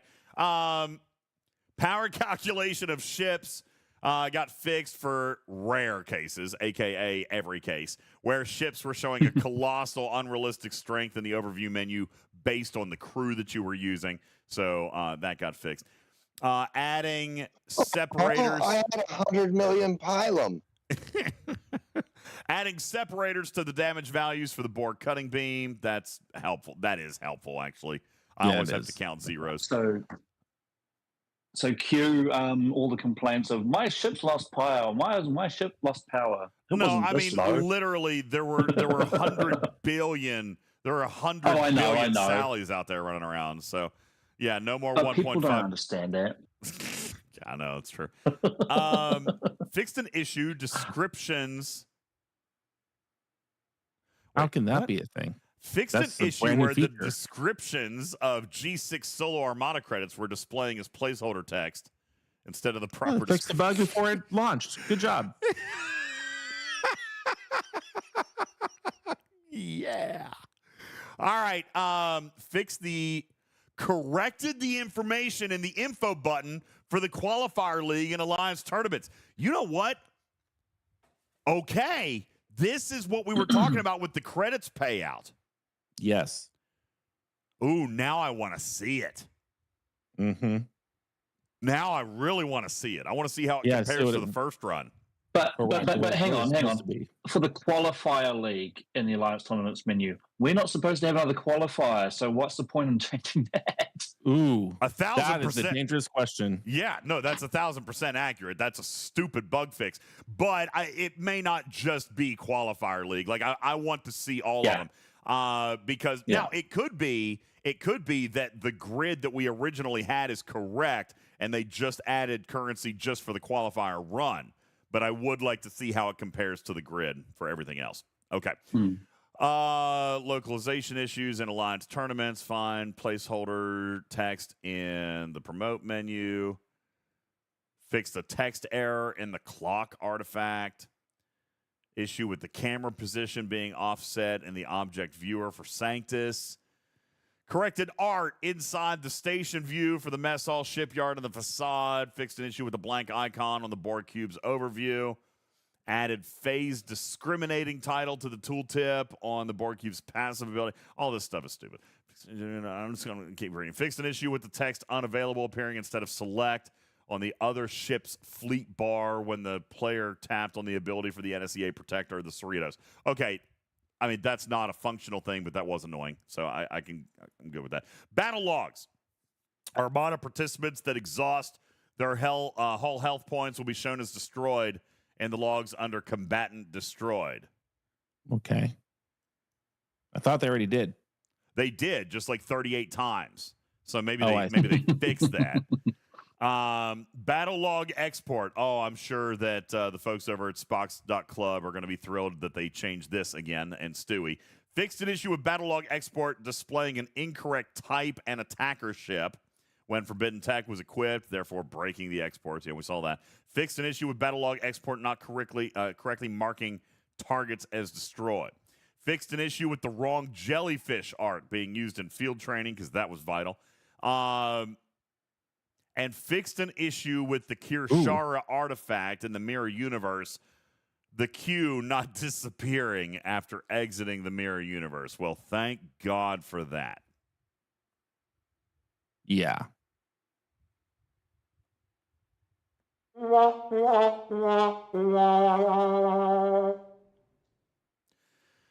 I am very upset with this bugs list. Mainly the loot goblin hostels. That sucks. I want to know what the intended period was. No, you don't. Yes, I do. No, you don't. Yes, I do, because I am going to raise holy cat litter if it is something stupid like an hour or That's 5 an hour. hours. I guarantee it's going to be an hour. I want to know.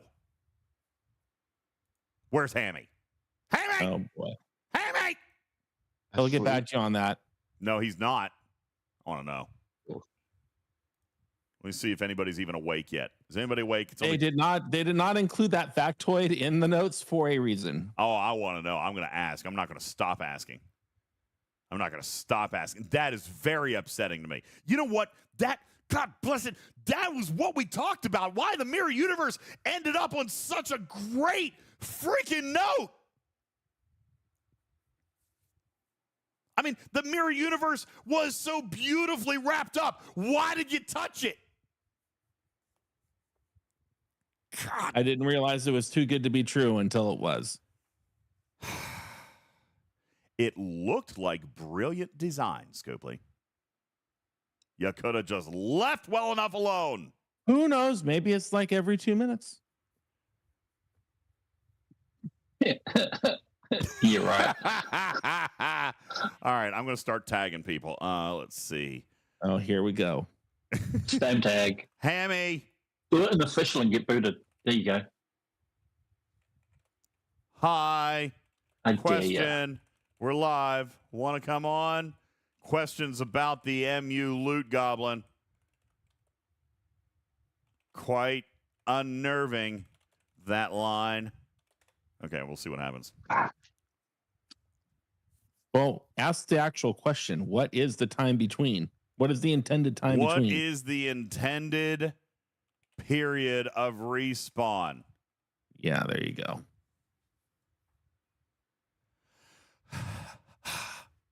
I mean, it could be 2 minutes. That could be fine. It could be 2 minutes. If it's an hour, I'm driving my car off the bridge.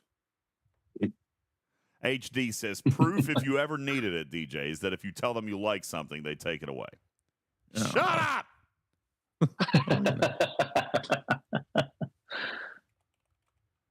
Probably 20 minutes. I can see them trying to make it so that people can get one, and then with the section 22 building, you can get two.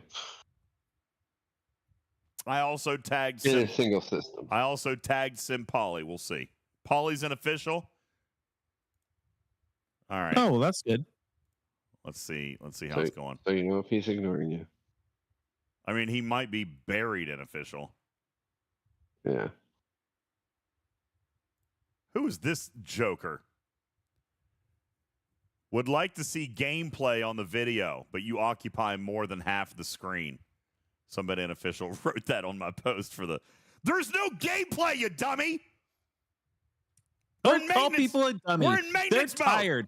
And I'm it's 4 in the morning. And I never take half the screen. Ever. Probably shouldn't have called him a dummy. Probably shouldn't have called him a dummy. No, you're fine. Game's up. Game's up. Game's up. Are you serious? No, it's not. Splash screen is up. There's no way the game is up. All right, I'm going to load it. It was up last month, 90 minutes later. Has it been 90 minutes? No, they got the splash screen. It has been. All right. Well, I've got to download the patch update, so just give me a second here. Yo, Polly! Polly!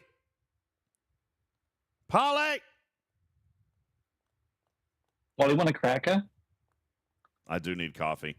I should remind everybody again, since we're an hour and a half in, I would like to thank the folks over at the Veterans of America Roastery for supplying my ArcFall coffee today.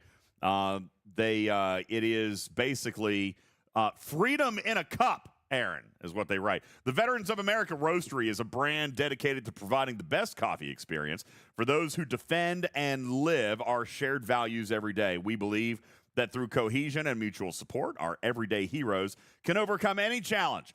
Our coffee is not just a pleasure, but a ritual that brings comfort and strength to those who need it most. Visit online at veteransofamericaroastery.com for more information on how you can special order your amazingly fresh roasted caffeine today. All right, it's veteransofamericaroastery.com. That's right, they are freedom beans. Two things.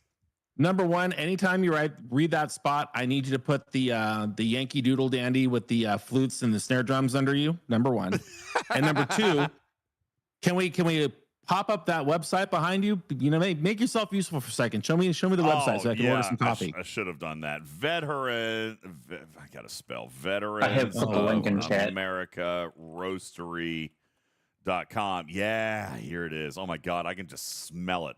By just looking at the website, I can smell it. By the way, this coffee does smell really, really good. All right. Does it come in K-cups or are they fresh ground? Fresh ground.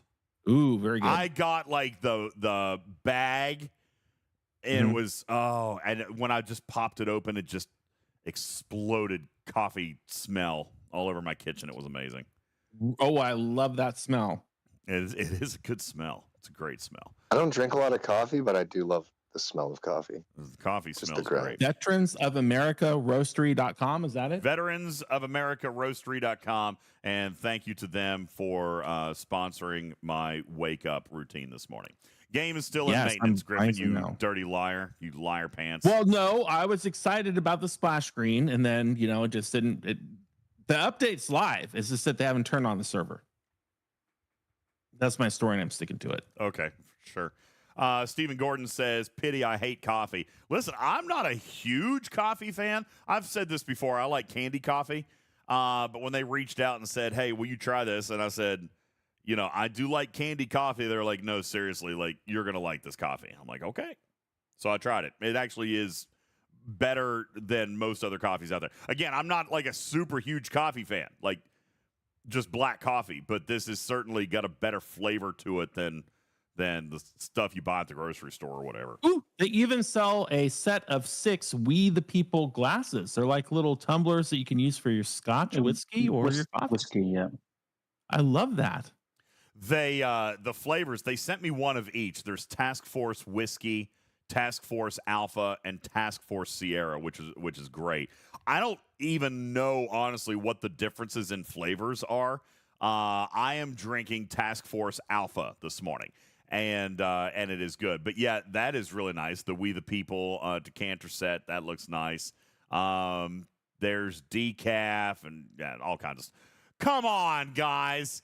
Come on, guys. What's wrong? What's the matter? matter? Why are you going to have me promote your stuff, but then put a Star Wars picture on here? Come on, guys. Come on. Jeez, that was poor planning right there. Veterans of America Roastery.com is where you can find your morning fix. Go and visit them today. I don't have a creator code or anything. They offered me coffee, and I said I would mention it. But I'm telling you, it smells really good. So, is it a bold flavor? They should totally do a Janeway theme. They shouldn't. That Nebula has coffee. So I will tell you this. Normally, when I brew a pot of coffee, I will use like 3 scoops normally, okay, for like, I think it's 6 cups. So basically 2 cups per scoop. I love the flavor, but when I use 3 scoops, it was a little weaker. So I used 4 scoops for 6 cups of coffee, and that came out really good. Well, you're supposed to use 2 scoops per cup, so you're more on par with what you should do. 2 scoops per cup? Yeah. Oh, I didn't know that. 2 flat tablespoons per cup. That's how you make a pot of coffee. Oh, well, then I've always drank it weak. Well, then that means that's no surprise to me. That's why you have no hair on your body. Well, then that means this coffee is stronger than normal coffee. So in that case, yeah, it's good. It smells great. The whole kitchen smells really, really good. But anyway, you can check them out. I get nothing. There's no incentives. I'm not being paid. It's not a promo, anything. They just offered me some coffee, and I thought it was good, so I'll tell you about it. Veterans of America Roastery.com. You guys can check it out. Okay. Still waiting on Simpali or somebody to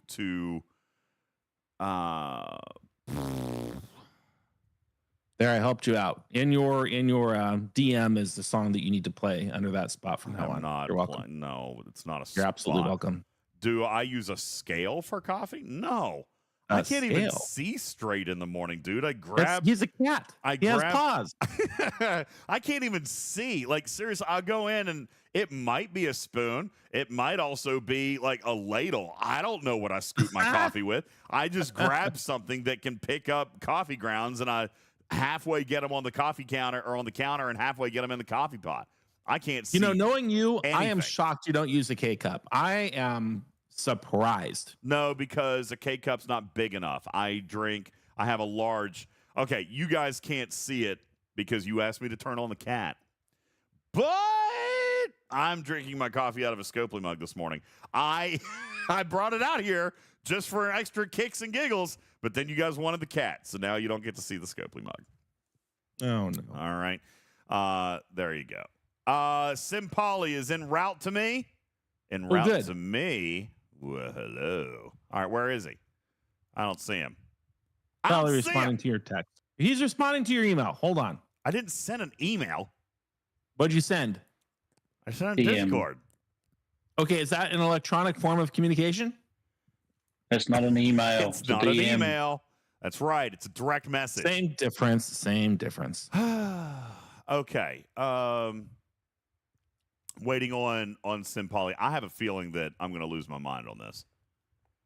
I sure hope so. I have a feeling Brace yourself. Official Discord is actually laughing at me right now.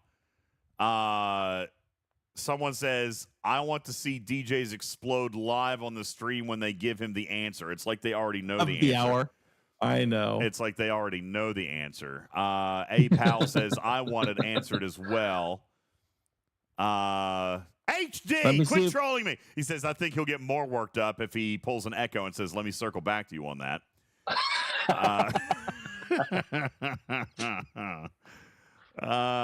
Let me see if that's already been answered in the special Discord. They won't let you in. Hold on. The one they won't let me in. That is true. They don't let me in there. I don't know why. It's terrible. It's terribly unfair. Because you'll leave your kitty litter everywhere. That's why. All right, just as a quick reminder, folks, the Apple client has now been updated. So if you're on an iOS device, then you can go to the App Store and download your new client. Yep. And by the way, Griffin. Yeah. I know that you are suffering technical difficulties, but you still have a browser, right? Do you have a computer? Yeah, my computer got turned upside down while moving. My whole production $6,000 computer is ruined. So I'm sitting here on a laptop with the board plugged in my kitchen. Can you? I have uploaded into the ArcFall video in our producer section the YouTube short from earlier. Are you able to go ahead and just flip that up to YouTube? Yeah. Where did you put it in the producer? I put it in the video series folder under Happy to. M70. Right on top of that, Rose. Thank you. It's uploaded in there. So if you can go ahead and flip that up to YouTube, that way we can get the YouTube short up there while we're waiting on the answer. Oh, God. HD, I blame you. HD, what happened? Hey, DJs, I don't have exact details on the respawn change right now. Maybe we can circle back to it a bit later. Oh, is that what they said? That's Simpoli. Yeah, right. maybe we can circle back on it a bit later. Oh, man. So we do not have details on the respawn change. I would like to issue my sincerest and most gracious thanks to Game Design for touching something that should never have been touched, and then not providing any insight or information about what it is that you touched and how much detriment it's going to bring to the loop that you just perfected. That's disappointing. Now I know how Walter Mondale felt in 1984. It's not Polly's fault. It's not Polly's fault. God. Well done, HD. Thanks a lot, HD. That's your fault. HD, do we actually have an actual answer? The chat is going through. There's Polly. Ladies and gentlemen, Polly's in the chat. Oh, happy day. Polly, I need to bring you into voice. We have to have a conversation about the mirror universe. Yeah, all right, immediately. It's urgent. Yeah, Polly, this is urgent. All right, can we get you? Are you in my Discord? He might not be. Are you? You probably are. He's got to be. You got to be. Probably hiding. He sent me. Oh nope, there he is. There he is. Hi. Good morning. Is that you? I assume that's you. No, he's not on our Discord server. Oh, That he's not on our server. Do you want to join voice real quick and just say good morning to everybody? before we get ready to go. I actually am probably going to need to go, ladies and gentlemen, probably in about the next 35 minutes or so, because I got to get ready for work. I got to get ready, I gotta get ready for work. I'm in producer docs, and this video is not in here. Yeah, it is. In producer documents. Then go to video series. Oh, see? I told you that. This is where we put all the Arcfall videos, my friend. M70 September fine. Arcfall. And Fine. then it's I found labeled it, I found it. 2024-09-03 space 04-04-17.mp4. Oh, I only have the one ending in -18. That one doesn't exist. I'm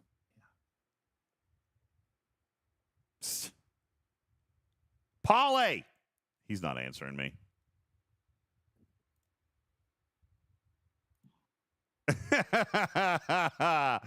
Candle, that's funny.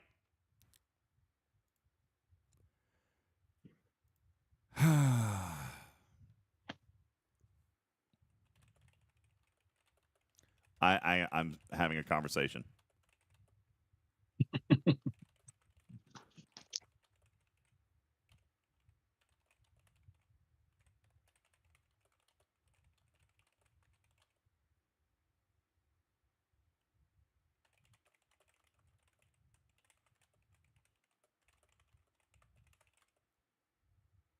You know, if we're having furry paws, you sure do type pretty fast. I type pretty well, yeah.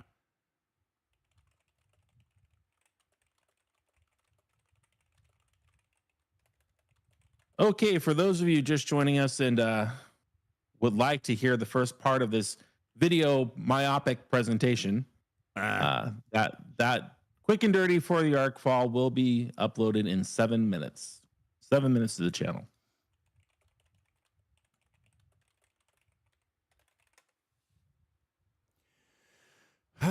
I'm being told.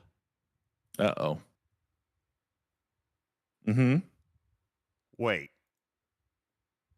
Oh, nice job, multitasker. Okay, I see you. All right. I am being asked the flip around question. Surely, DJs, you would not expect it to be intended for them to respond within seconds. Well, yeah. That's the precedent. Yeah, it literally put a perfect bow of completion on the Mirror Universe loop. It was beautiful and still time limited. This was the most perfect wrap up to any arc ever. I'm very disappointed that this wasn't intended, and more so that it can't remain. It was a great finale to the feature. It was. If it's not a really long respawn time, then it's fine. I like the almost instant respawn that they have now is pretty like unorthodox. All right, so what? But and here's the thing: unnecessary. you're only in there for 20 minutes. So what can it be? Well, yeah, but I get a free premium rift with every single ISS kill. Do I need to kill 50 in a run?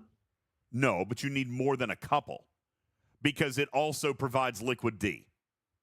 I only need 2. I get enough liquid D from the refines. I don't have to kill any. God bless it. This means I have to go back and start pulling keys again. No, seriously. I got to go back and start pulling keys again. Yeah, but that's the cheapest of all the pulls. That's the easiest. That doesn't put a dent in your D income. Listen, me personally, 2 minutes, 3 minutes tops. Okay? I need to be able to hit 4 or 5 of these things during my 25 minutes. Oh yeah, you're in like a crazy kill I am everybody not being server. crazy. If this is No, you're not being crazy. I'm just saying your server is crazy. And they murder everybody everywhere.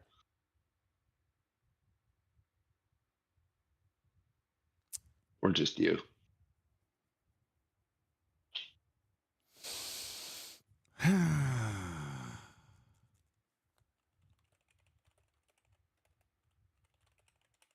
Hang on.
HD.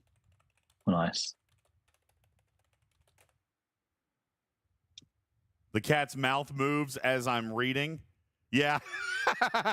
Yeah, that happens. I'm sorry.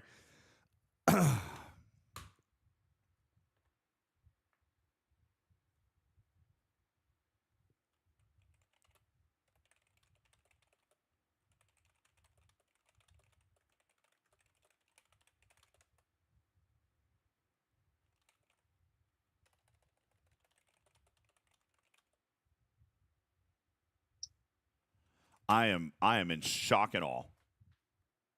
I am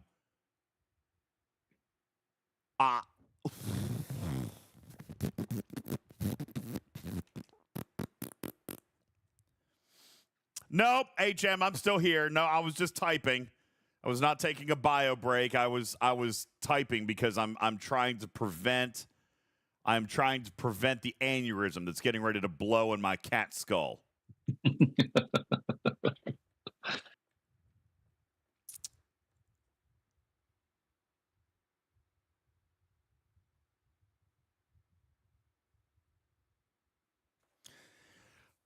I probably should not type anything else. I'm probably not going to type anything else. Probably not. Better safe than sorry.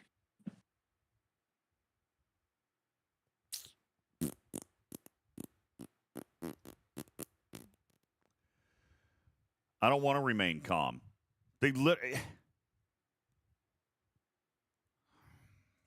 All right, whatever. Isn't it your job not to remain calm?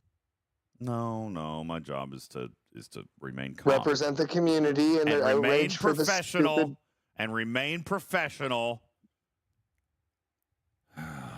Yeah. It's got to be the honey, not the vinegar. Yeah, shit gets more. Sorry.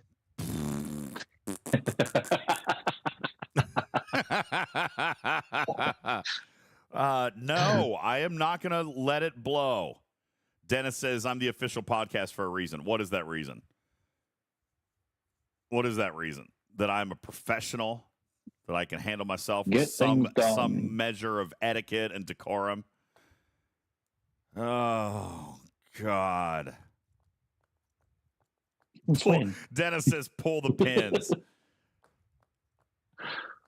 Oh, God. I don't know what the intended timer is, Alexi. I'm just being told that it's not what it currently is.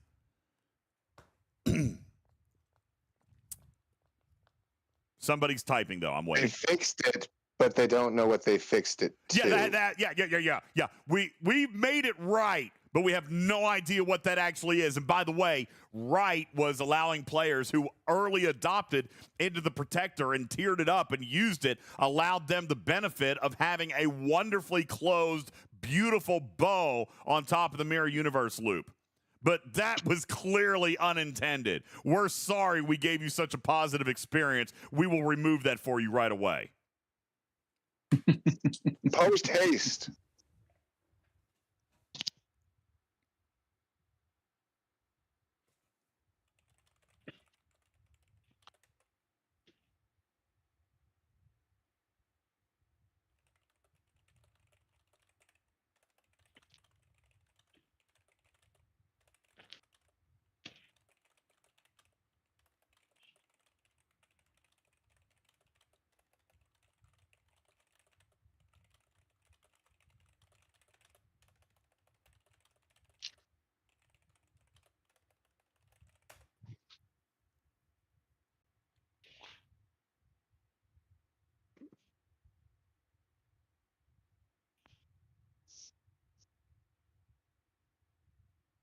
This is wildly unbelievable to me.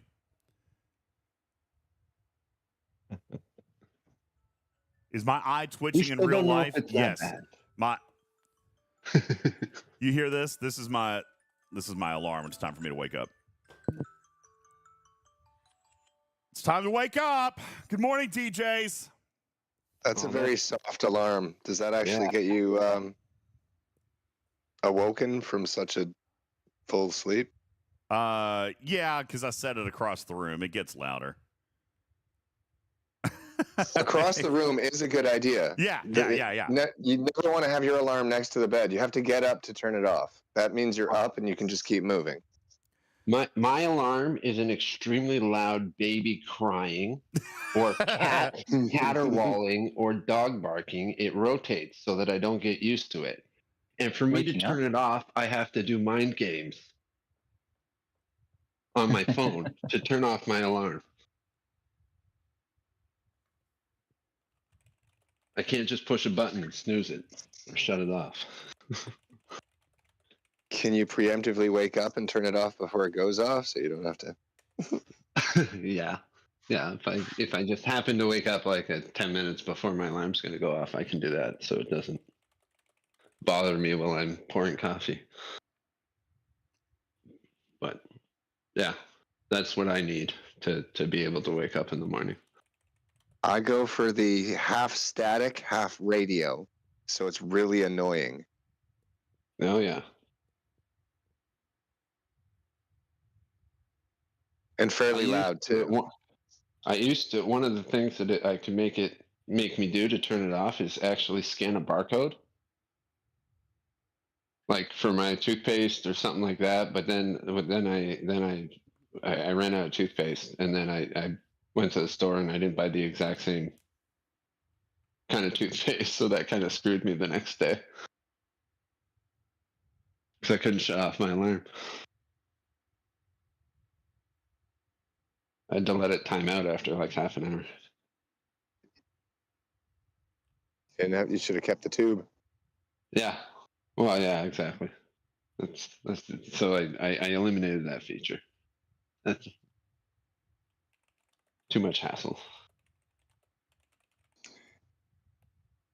With everybody using facial recognition software, and it's like, oh, just grab his phone and use his face, right, or whatever. It's use an item or something like a toothpaste tube. It's a secret key. Only you know what will unlock your phone. What object picture will? I think that's the new way to go. That would work. Hi, if you had like a Jed. barcode reader. Good morning, Jed. Sorry for my absence here. I am trying to prevent myself from having a heart attack this morning. What we are looking at is what I currently have got highlighted on my screen here, and what I'm trying to get away. Taking away the cat is no fun, says Dennis. Okay, fine. I'll put it back. I did that because I didn't figure people wanted to watch me typing. The controversy that I am trying to figure out right now, and what will be a controversy, and what I am currently contemplating my response on, is this item in the patch notes, which says that they quote unquote fixed the spawn rate of the Mirror Universe Goblin entity hostiles. They will now respawn after the intended period. And that makes me very, very upset. So I am currently contemplating my response while communicating with them in over in the Ops Control Center and developer Chad, and trying to figure out what the intended change is. Since they don't seem to have that information, it is causing me to consider my response carefully. I think I have the right answer. Start out just by hitting caps locks, right? Caps lock. And then go W and then just hold A. There, and then enter. Get their attention.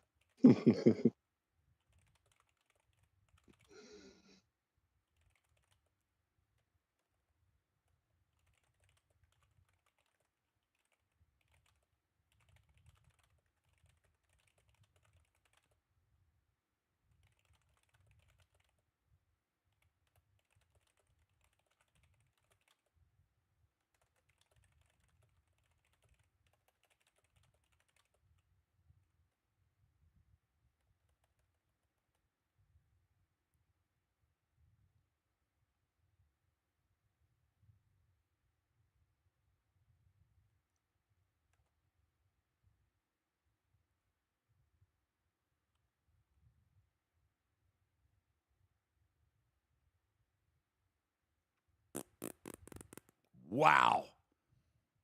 Dennis says, very professional. Well done. I'm trying. I'm trying. God. Steven says, all over a loot goblin. Listen, that loot goblin, it's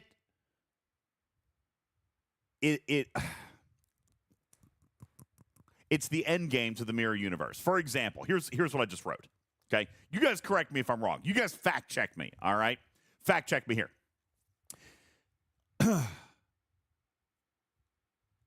NTE hostiles respawning within seconds. This doesn't look like a bug. There was only one. This is my response. There was only one goblin, and no, not a bug. Mantis has 3 loot goblins at all times. The Zindi have 5 to 7 at all times. Voyager has unlimited loot goblins. Even Borg has loot goblins. Scouts are loot goblins. They're everywhere. I mean, am I wrong? Duffa says it's not a loot goblin if it's up all the time. Well, it's not. It still had a 1 to 2 minute cooldown. And only accessible by the people who pre-purchased. Who paid for content. That's exactly right. You bought the ship. You bought the ship. I mean, by taking this away, do they not take away the value of the NSEA protector for me? They sure do. A piece I mean, of no, it. seriously. What else am I doing up there? What else am I doing up there? Because I can mine anywhere else.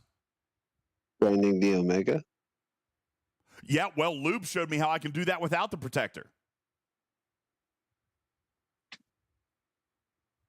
Well, yeah, but then you can't increase the refinery if you don't have the protector and you're tearing it up. Oh, this is ridiculous. This is absolutely ridiculous. Oh, what they said to you or our conversation? I mean, to be honest with you, Matters, justifying it based on tearing up the refinery is not a good answer either. Well, no, and I'm not saying that they should get rid of the enterprises. I'm just saying that having it respawn as quickly as it was unnecessarily high. And I felt that it was weird that these things with this crazy awesome payout were like immediately respawning after you kill one other hostile. But it's not that. It takes them 1 to 2 minutes. All right. You guys have seen my battle logs. I got to kill 3 or 4 regular hostiles in order to get another NTE goblin. I mean, if you sit around and wait on it, fine. But most people don't. Most people are going to kill a couple of hostiles, then kill a goblin. Then kill a couple of hostiles and kill a goblin. I mean, for me, it was probably 3 to 4 regular hostiles per goblin. And you know what? I don't back off. Voyager has unlimited goblins. Zindi has goblins. Mantis has goblins. Even the Borg has goblins. And you say scouts have a bad respawn time. Scouts do not have a bad respawn time. Scouts are just in a larger path, all right? There are always scouts present. You just got to go find them. You don't have a great respawn in the same system, but you also don't have to pay to enter those systems. These are token-locked systems. It doesn't make sense for you to have to go through 7 systems to find a goblin. Not just in the Omega area. Well, yeah, but I gotta pay uncommon rift keys to go everywhere else. Oh, yeah, I completely out your back on this one. This is this is not good. HD says I'm the one that's wrong. Really? You think I'm wrong? No. You think this is good? Well, then you can go out there and you can publicly tell the community that you think this is an appropriate fix, because I'm not going to. I'm not disagreeing with you. I am just reserving judgment until we find out what the spawn rate should be. Which is if fair. It's 5 minutes or less, I'm okay with it. Well, hold on, because a lot of people invested to get to the feature based on how it was performing. And now that's completely changed and off the table. The ship's worth $100 even without the ISS Enterprise. Disagree. Yeah, people Nope. people got it for the Omega and the people got it before they realized People what got the it goblins because were. no. Disagree 1,000%. People got it because it fundamentally wrapped Not up everyone. and completed the mirror universe. We promoted this all month long as the completion mechanic. We said this changes the mirror universe. We said this gives you the unlimited grindable access to Liquid D.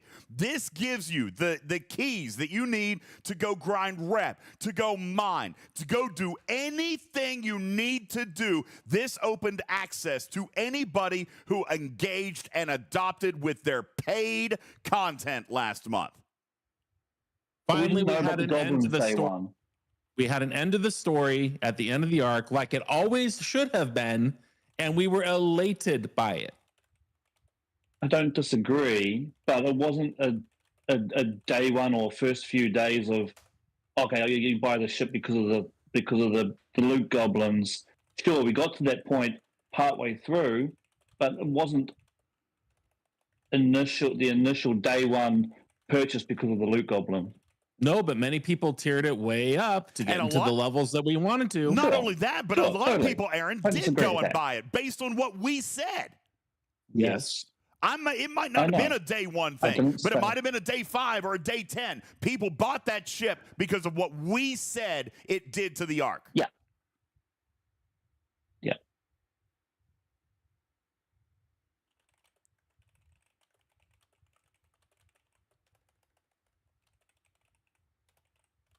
Okay, fair enough. But I'm just waiting to hear what the response is or what the answer is once we find out. Having a little bit of a cooldown does not nerf that factor or that fact about the protector. If it's really long, then yes, I'm 100% with you. If in my 30-minute run I don't have the opportunity to get at least 5 of these things, then yeah, that's too long. But being able to grind out 40 of them is unnecessary. Well, the bottom line is it's a problem that didn't need to be fixed. In the face of all the other problems that they put us through last month, unintentionally, it's not on purpose, but despite what happened last month, this is not the change to go out there and make. I agree with that. Yes. This they didn't need to have anybody spending time on this. Like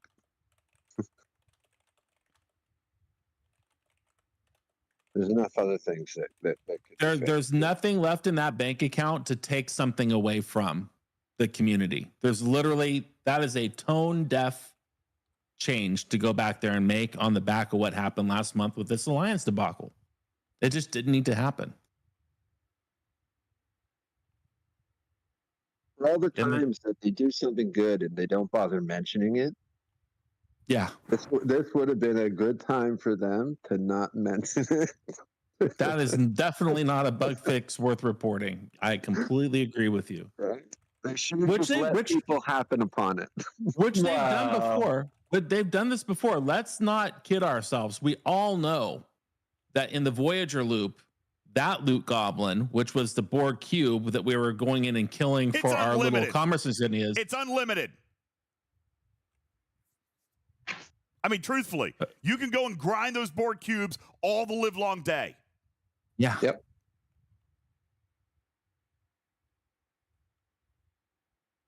And yet here we are now, turning what I thought was like a 1 minute cooldown I was very happy with into what? a 2-minute cooldown, a 5-minute cooldown, a 10-minute. Like, where's the line? I don't think it had a cooldown. I just think it had a one at a time in the had system. one in the system, and because of the stupid lag that caused the issue with the apexes in Mantis, Yeah. you had to kill a few hostiles to respawn it. Or probably leave the system and go back in or whatever. You had to do one of those tricks to get it to Which is respawn. that's another great example of a lot of things that were wrong. At least that loot goblin was available more or less for the Mantis to hit time and time and time again. Yeah, because they changed it from 1 to 3. They did indeed. They increased it. Yeah, because of that lag, that 2 hostile lag to things respawning. Yeah, where 2 were always stuck forever. But to be honest, what are you using the premium keys for? You're not using premium keys to go into the Omega space anyway. Just to go mining. No, I would have eventually, Aaron, because I am no longer pulling keys. I don't need to pull keys anymore. So when I ran out of uncommon keys, yes, I would have been trading them down to unlimited to uncommon keys, because that's what the premium keys were for, was to replace uncommon keys. Okay.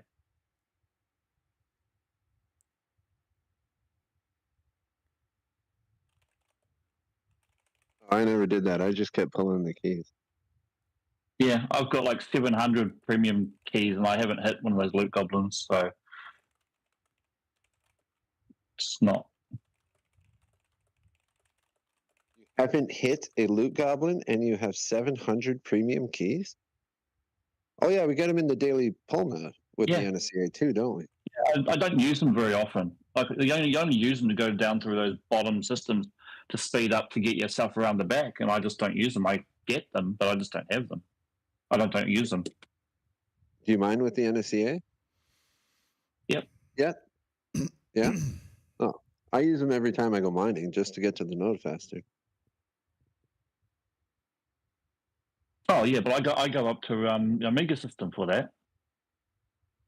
You go mining in the Omega systems? Yeah, I mine the D and I mine the D and the A and the straight up in the Omega systems. Well, they're quicker to get to. It's slower in the Omega systems. They're faster. They're faster to get to. They're but they're the ones in the regular system. It's faster and it's cheaper. It's not faster. You're both wrong. It's just as fast. There's one Omega system for what I do. You didn't even let me explain. What I do is I go and hunt the Omega hostiles. So until I run through the Omega until I hit my Omega 13, then I mine for the remainder of my time. Gotcha. So I'm double dipping and triple dipping. I'm getting my Omega hostiles, my Omega loot. Then I get either the A or the D if I need extra. Mainly it's just the D because I'm blocked on the A for ages. But yeah, I don't need the premium keys. Like, well, there's like the fast mining systems that is way faster to get to with the premium keys. The cluster of 3 common systems. Not only that, but can anybody else acknowledge the fact that the premium keys actually improve quality of life? Instead of having to make 13 jumps, you can do it with 3. Does that not count? That counts. I did like that too. Well, yeah, until you get the mission, then you can pretty much skip half of that by going through the top, through the middle, and you get through the back systems anyway. Yes. Pretty much, it's like 2 or 3 jumps, and I'm in the Omega system, and I can get everything I need from those systems up the top. I do that as well, Stevens, and I go right up to the top because it's much quicker to get to. It is just as fast as the ones off to the far right. It's not faster, but they do have the premium ones that are the same as the Derek's or whatever those systems are up at the top right, and it's good. Yeah, in and out, very quick, very cheap.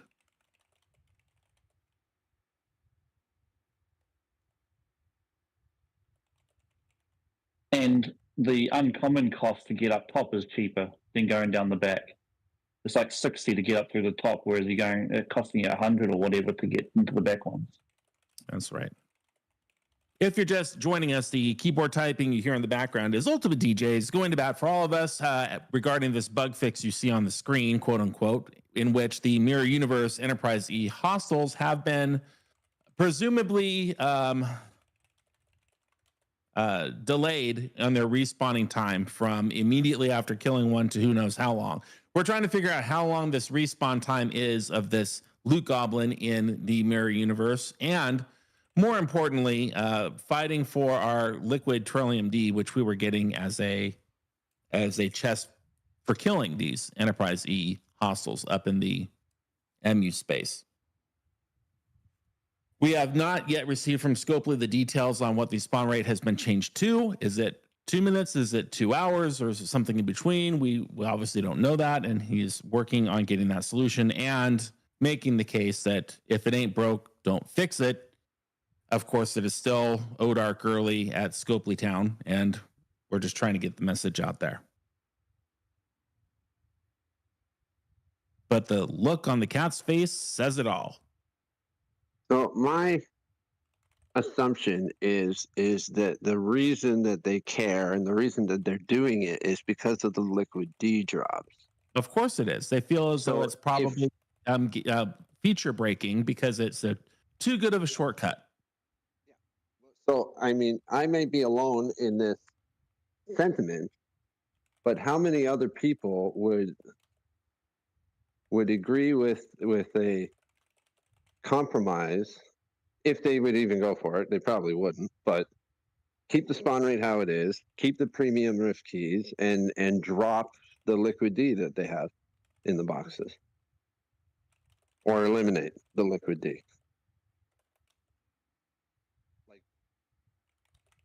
Care about the premium keys more than we care about the liquid D, but I think it's the liquid D that they care about more. Well, the problem is that the feature ran a whole month. Ships were sold, ships were upgraded and tiered to ridiculous amounts to participate in achieving that loop closing mechanic that since as of this morning been either completely removed or retarded down to the point where, you know, you're getting 1 or 2 per run. We don't even know. I mean, there's plenty of room on the screen there for them to communicate what the intended period was. They chose not to, which I find unfortunate. Which is normal. And that's just it's things like that that do not promote goodwill within the community, and it's not okay. Yeah, they should have made a post and fix this faster in a hot fix. In my nicest and most respectful voice possible, I'm really disappointed by the lack of completing that thought and communicating what happened. And the larger picture, to DJ's point, this is not something that we needed to go out there and address in the first place. Yeah, how's the Lions tournament's coming, by the way? Exactly.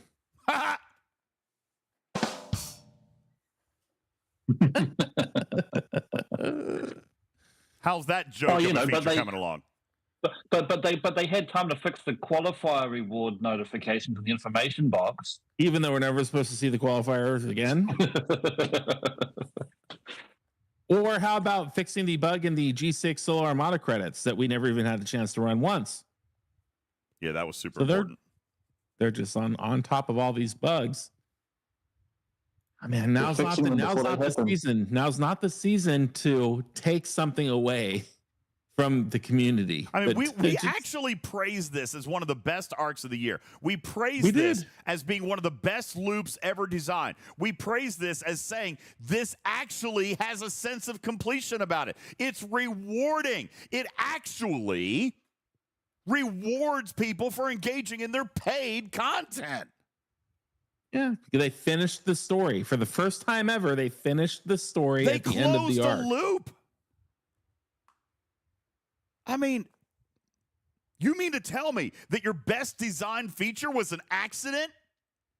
Please don't say that. Do not come out here publicly and say that the best loop you've ever designed was a mistake.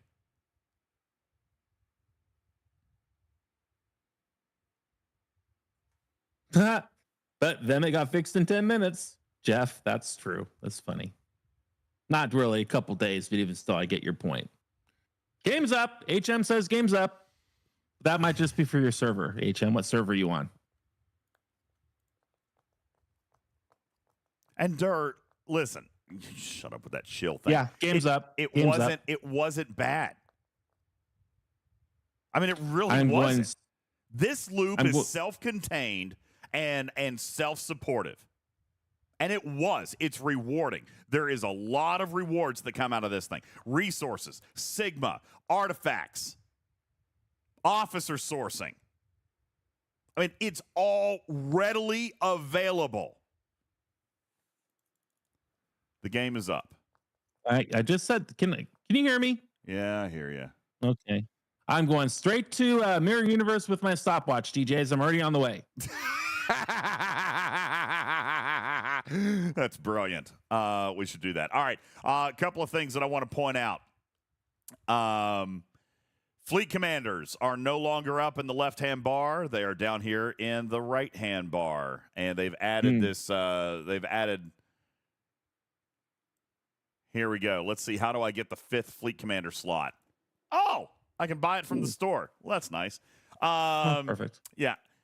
And the active ability here is going to show up in the first spot. This is what the little plus sign is going to look like right here.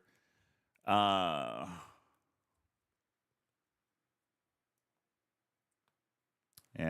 I'm disheartened, folks.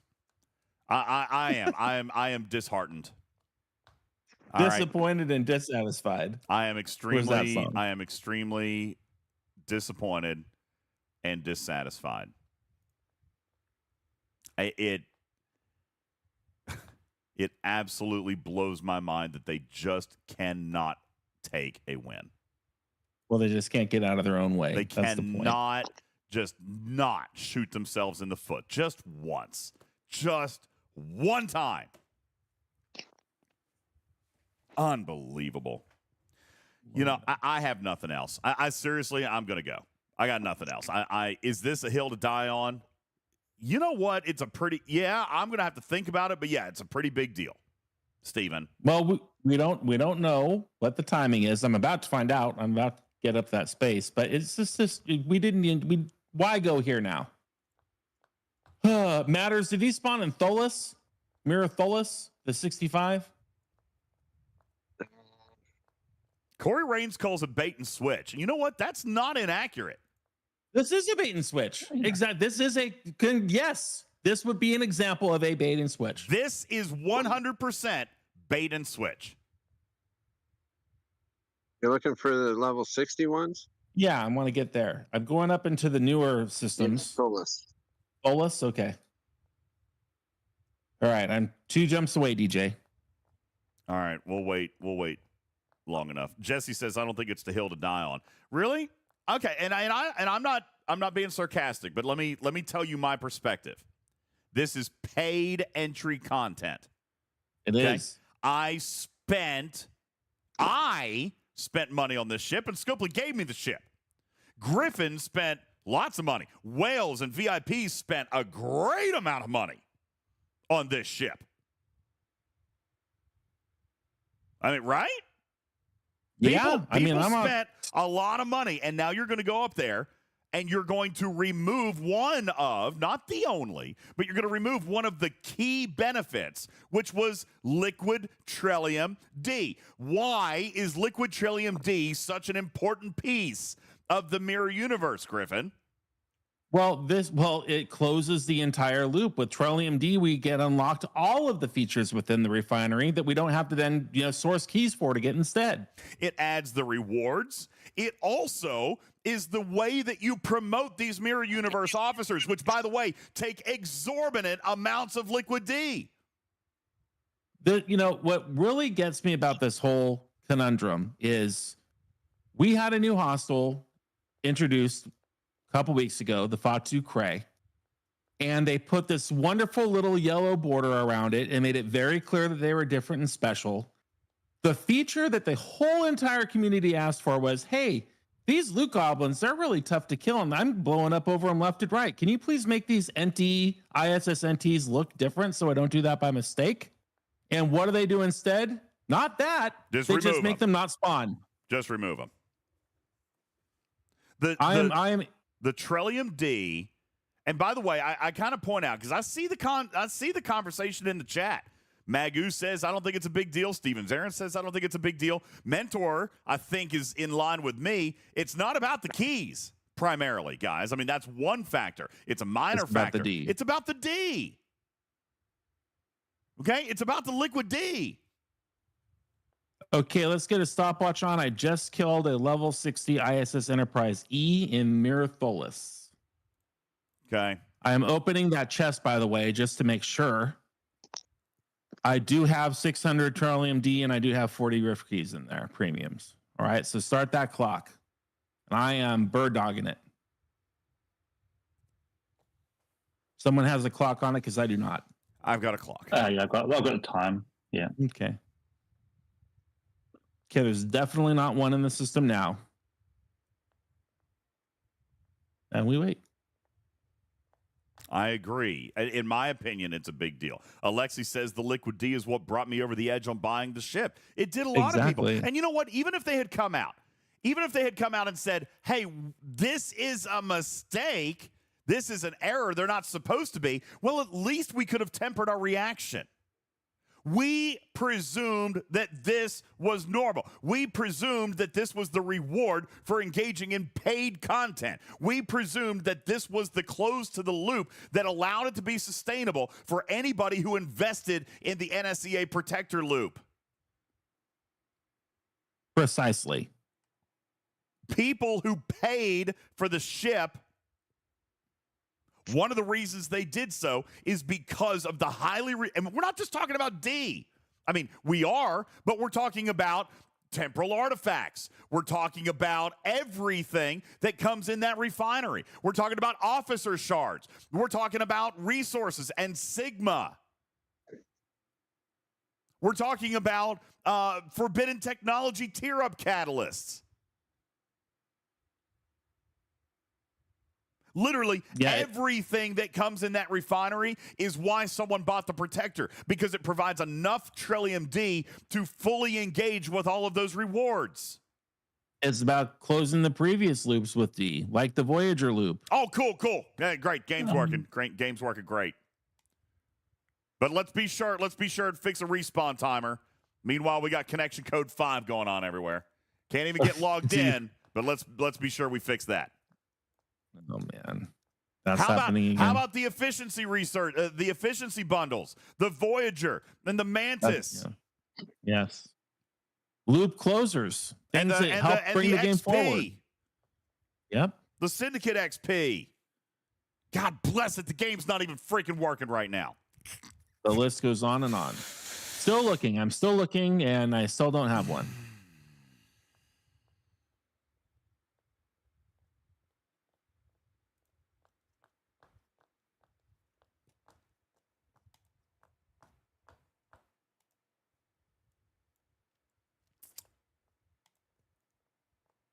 Oh, man. Artifacts or forbidden technologies that were in here. The holodeck building. Huh? All of these things were rewards for people who engaged in the paid content. And I agree, Captain Planets. If they knew it was not intended, why did they wait an entire month to say anything about it? Wait till people bought the ship.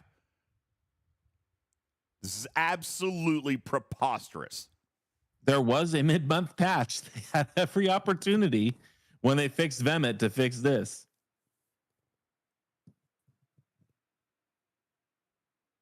It's not like they had to go and write a bunch of code. They literally just changed the timer or fixed the line of code. Jacob says, since I got the protector, I have not farmed Voyager. I agree. You don't have to anymore. That's what the protector does. Oh, God. Oh, man. What's our time check? I'm still... You're at 4 minutes. About 5 minutes. Oh, Lord. This is bad. Are you killing in the system at the moment, or? Yep. Yeah. Oh boy.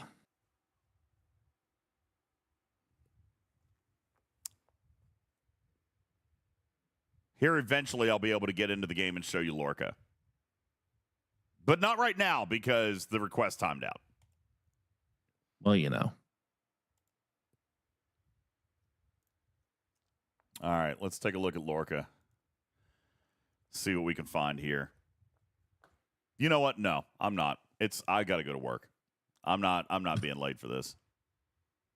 You know what? I said this at the beginning of the shift. At the beginning of the show, I said that this arc feels underwhelming to me, and now I'm just downright angry about it.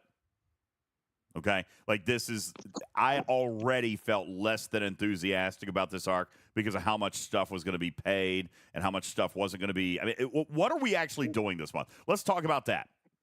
We got Lorca. That's a fleet commander. Where's the engagement there? It's not going to be grindable, right? So we can just buy that. The refit. Yeah, we can just buy that. All right, the artifacts and the forbidden tech. Yeah, just buy that. What content do we have? We have a good story.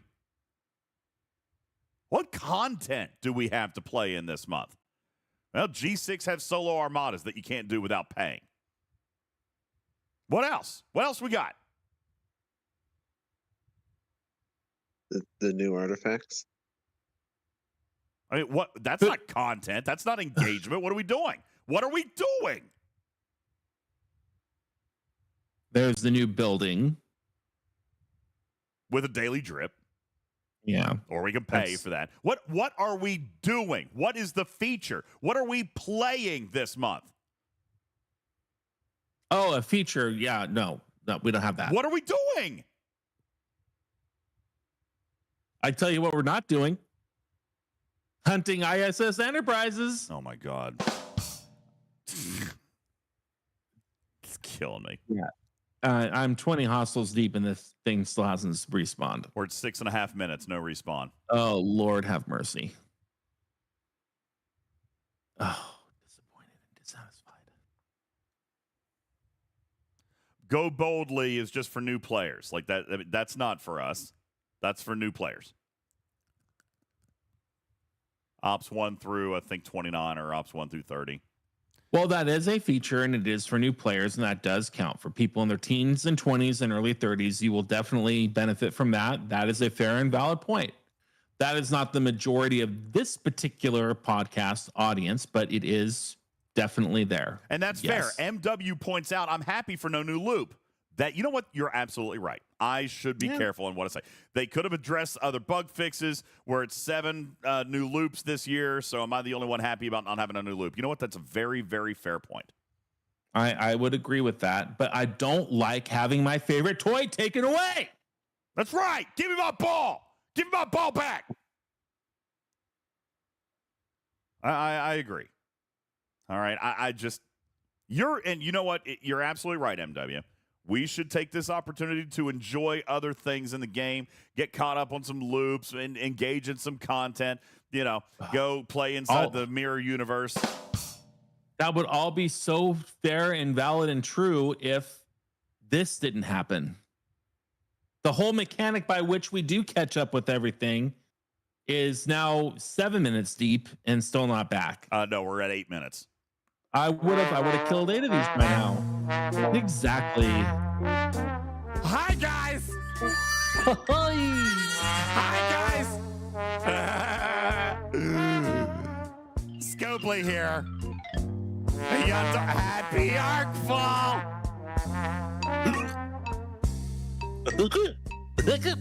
Happy Arcfall day, everybody. Here's stuff that we fixed. We took away that pesky loot goblin. No need to look for that anymore. We know you didn't want to accidentally smash your ships into one of the most rewarding hostiles in the entire feature. So we, instead of marking it, we just deleted it. Happy day! You're welcome.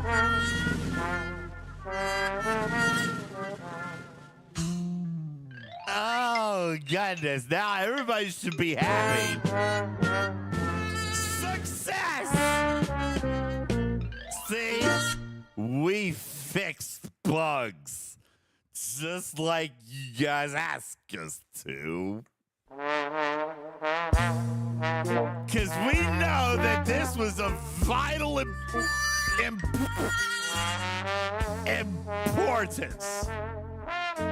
Top of the list.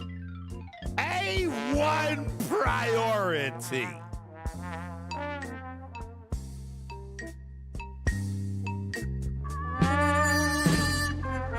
Because we know deep down in our souls that if you paid money for the protector, you absolutely did not want any of the benefits that came with it. So Nor did you want to repair it. Now you'll never have to repair it because you're never going to use it again.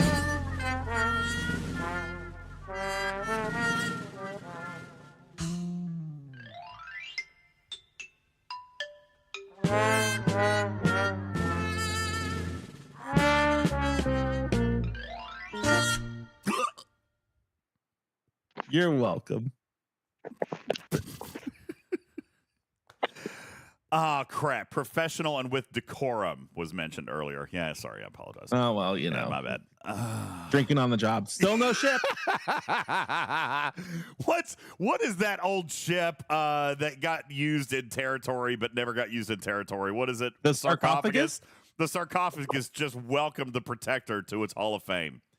Yeah, All right. Shame, Hall of Shame. The sarcophagus says, finally, I am not alone. Oh, God. Scopely, why? All right, that's it. I got to go. I got to go to work. I need more coffee. Thank you again to our stream sponsor for this morning. They are available at Veterans for America, Roastery.com. I can't spell. I'm so... God bless. They provided the coffee for me this morning, which may or may not be contributing to my increased blood pressure. I'm not entirely sure. It's either the coffee or it's Scopely. You guys take your best guess. All right. Y'all take your best guess. All right.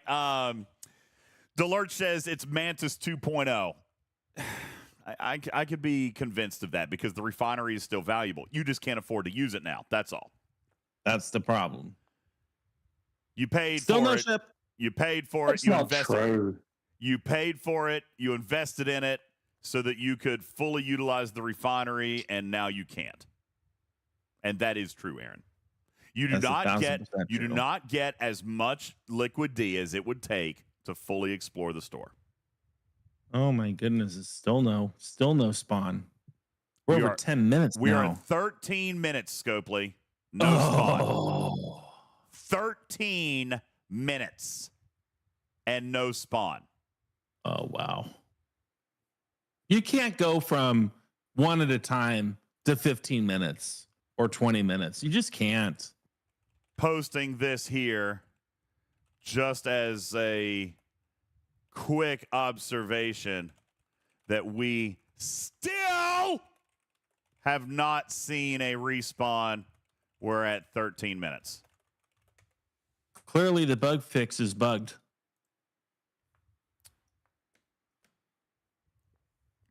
And they need to debug because we're very bugged. Aaron says he does. You do your entire refinery, full engagement, full pulls, all of them, full pulls. That can't be right. Oh yeah, you can't. Of all the things that I want. No, that's not what I said. It's not what I said. To fully explore the rewards offered by the Mirror Universe. Fully. You have enough liquid And I D. fully explore.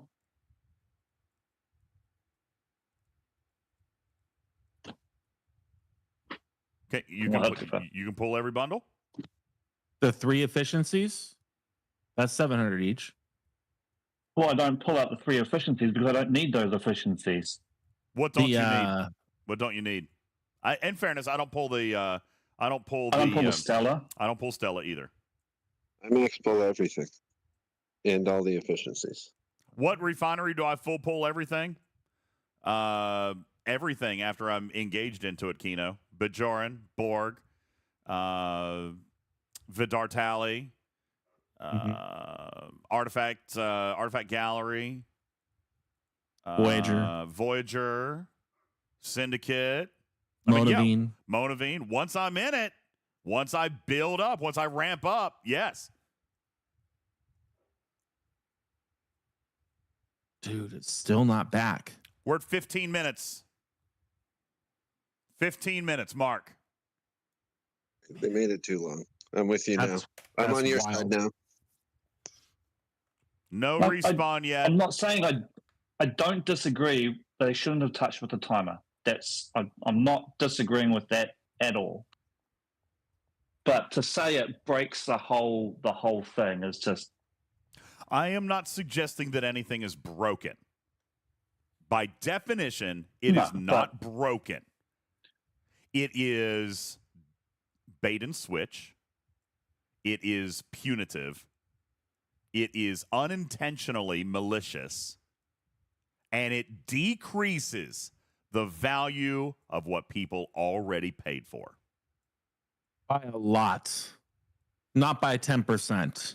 Not by, this one little thing is gone. No, the whole purpose of having an upgraded NSCA protector is so you can get in a 65 Mirtholis or even in a 70 on the other side and hit these things.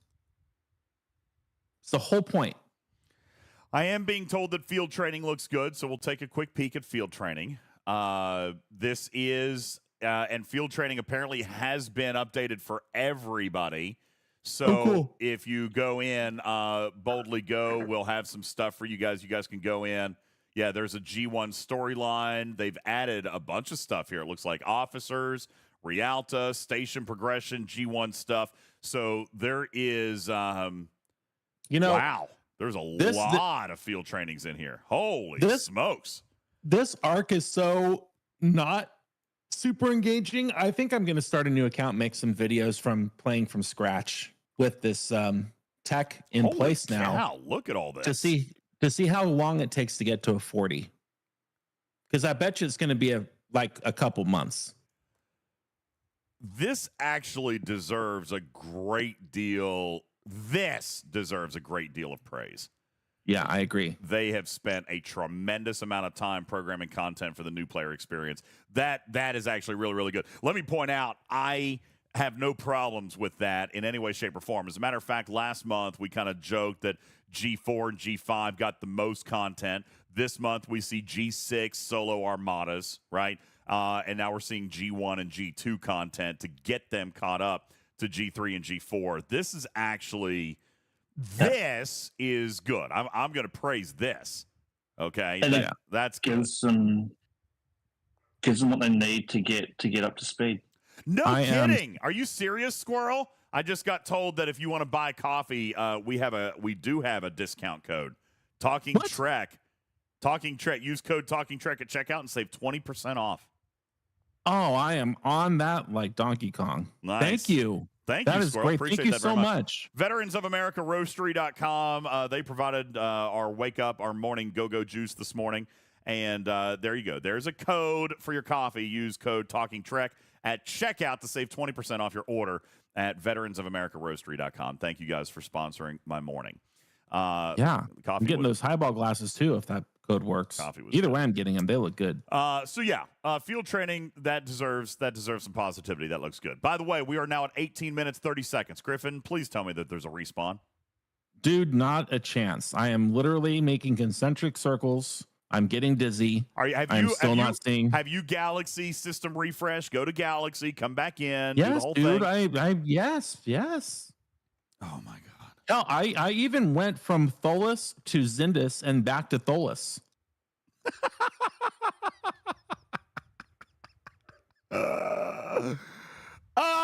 Scopely. It's going to be 20 minutes. I'm calling it right now. Mission accomplished.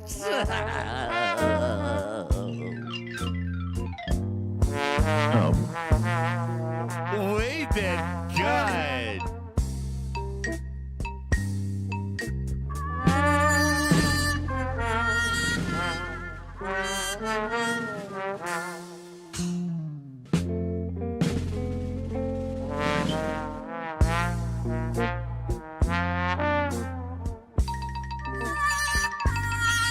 I can't get my clock to blow up. I was trying to blow up the clock.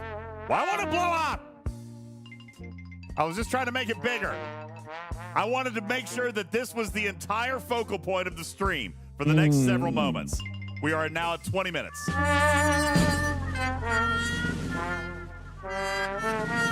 We're just gonna let it go.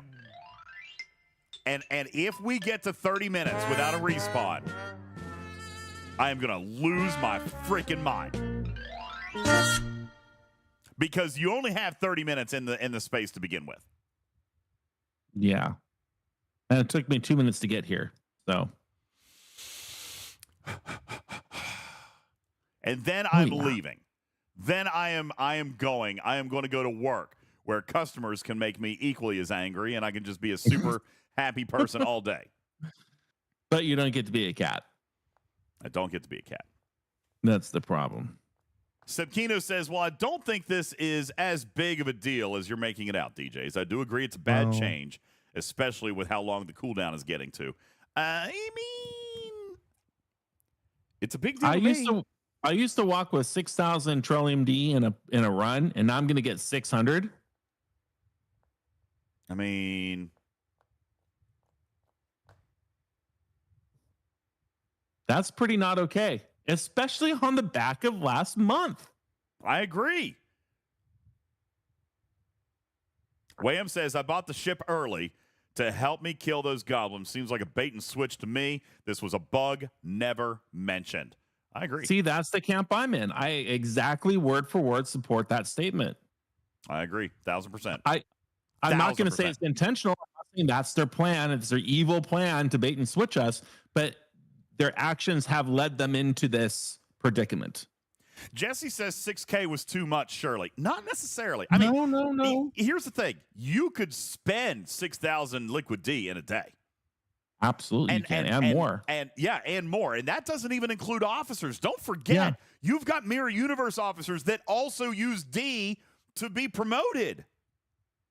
You had to get data to tier 5 from 4. It was like 57,000. Imagine Mirror Picard. I don't want to imagine Mirror Picard. We are at 22 minutes. Yeah, this is not coming back. This is going to be a half-hour spawn. And I am legit, you guys. I am looking. I am not being dumb and missing this thing. I am going everywhere. It's not here. And I am killing a hostile every 30 seconds.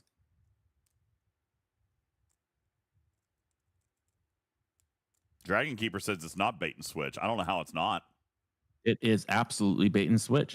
It's changed the value of the mechanic and what you got for it. Yep. In a negative way.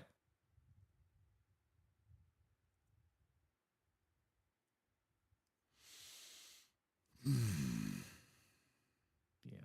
Well, I have how much? I have 3 minutes left, 3.5 minutes left. So that's how much longer I can go, DJ, on this. God forbid it's an actual hour. We're only going to know if it's more than 27 minutes or less than 27 minutes. I'm not coming back and doing this again.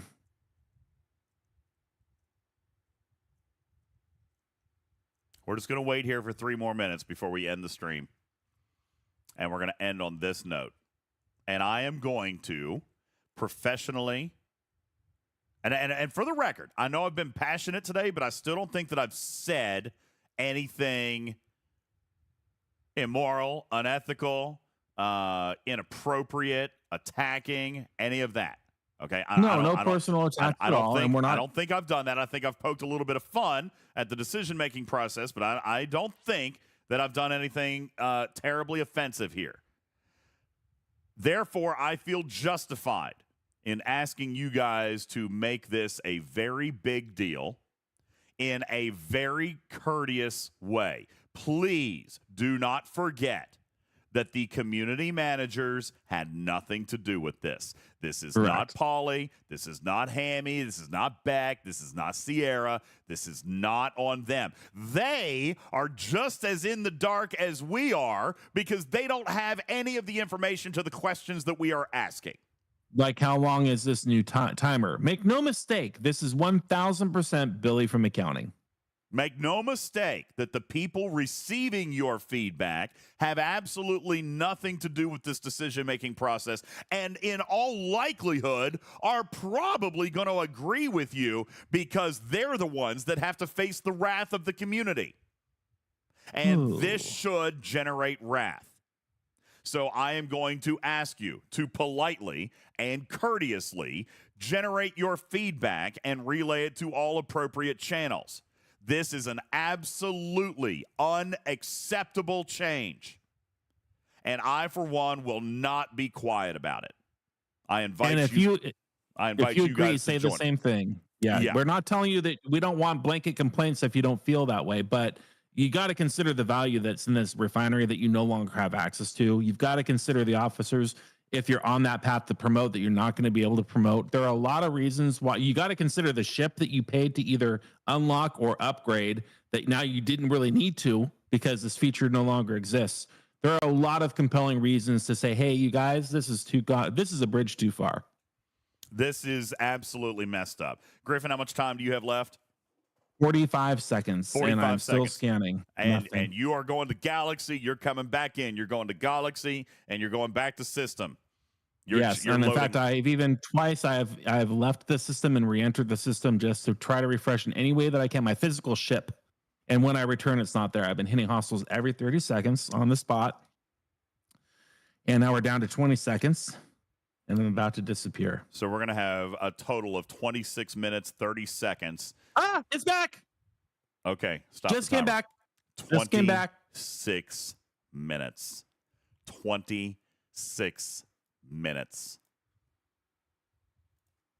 A respawn just occurred. This is absolutely preposterous, and I will not support it. Yeah, it was. I see it on my log. 26 minutes ago was my last one, and then less than a minute ago is my current one. So there you go. It's a 25-minute timer. We'll call it 25 minutes. I'm calling it 26. Yeah, that's technically what it is. 26 minutes. And 1, 2, 3, 4, 5, 6, 7, 8, 9, 10, 11, 12, 13, 14, 17, 18, 20, 1, 2, 3, 4, 5, 6, 27 hostiles in between. It's ridiculous. So again, well, that's our show, folks.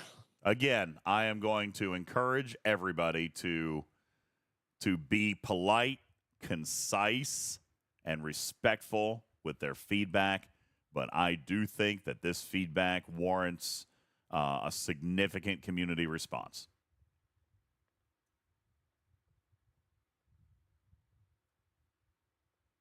Cookie Monster, that is absolutely incorrect. I'm not even going to dignify that with a response.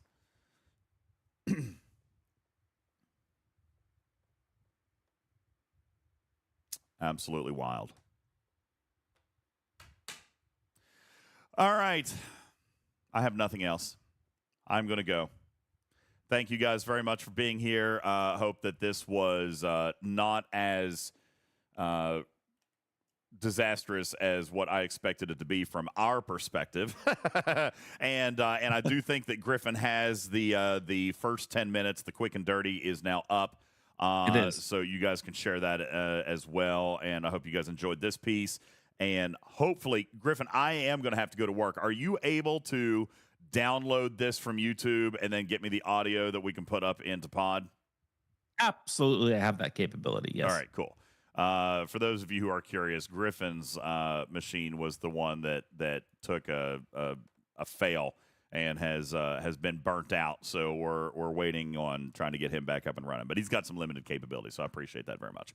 All right, guys, that's going to do it. My name is UltimatDJz. This is your September Arcfall, and already off to a great start. And I mean that in the most sarcastic way possible. Scopely took what was overall a pretty decent set of features with the Mirror Universe and somehow managed to turn the tide of sentiment against them yet again with the latest unnecessary and unwarranted change to the Mirror Universe.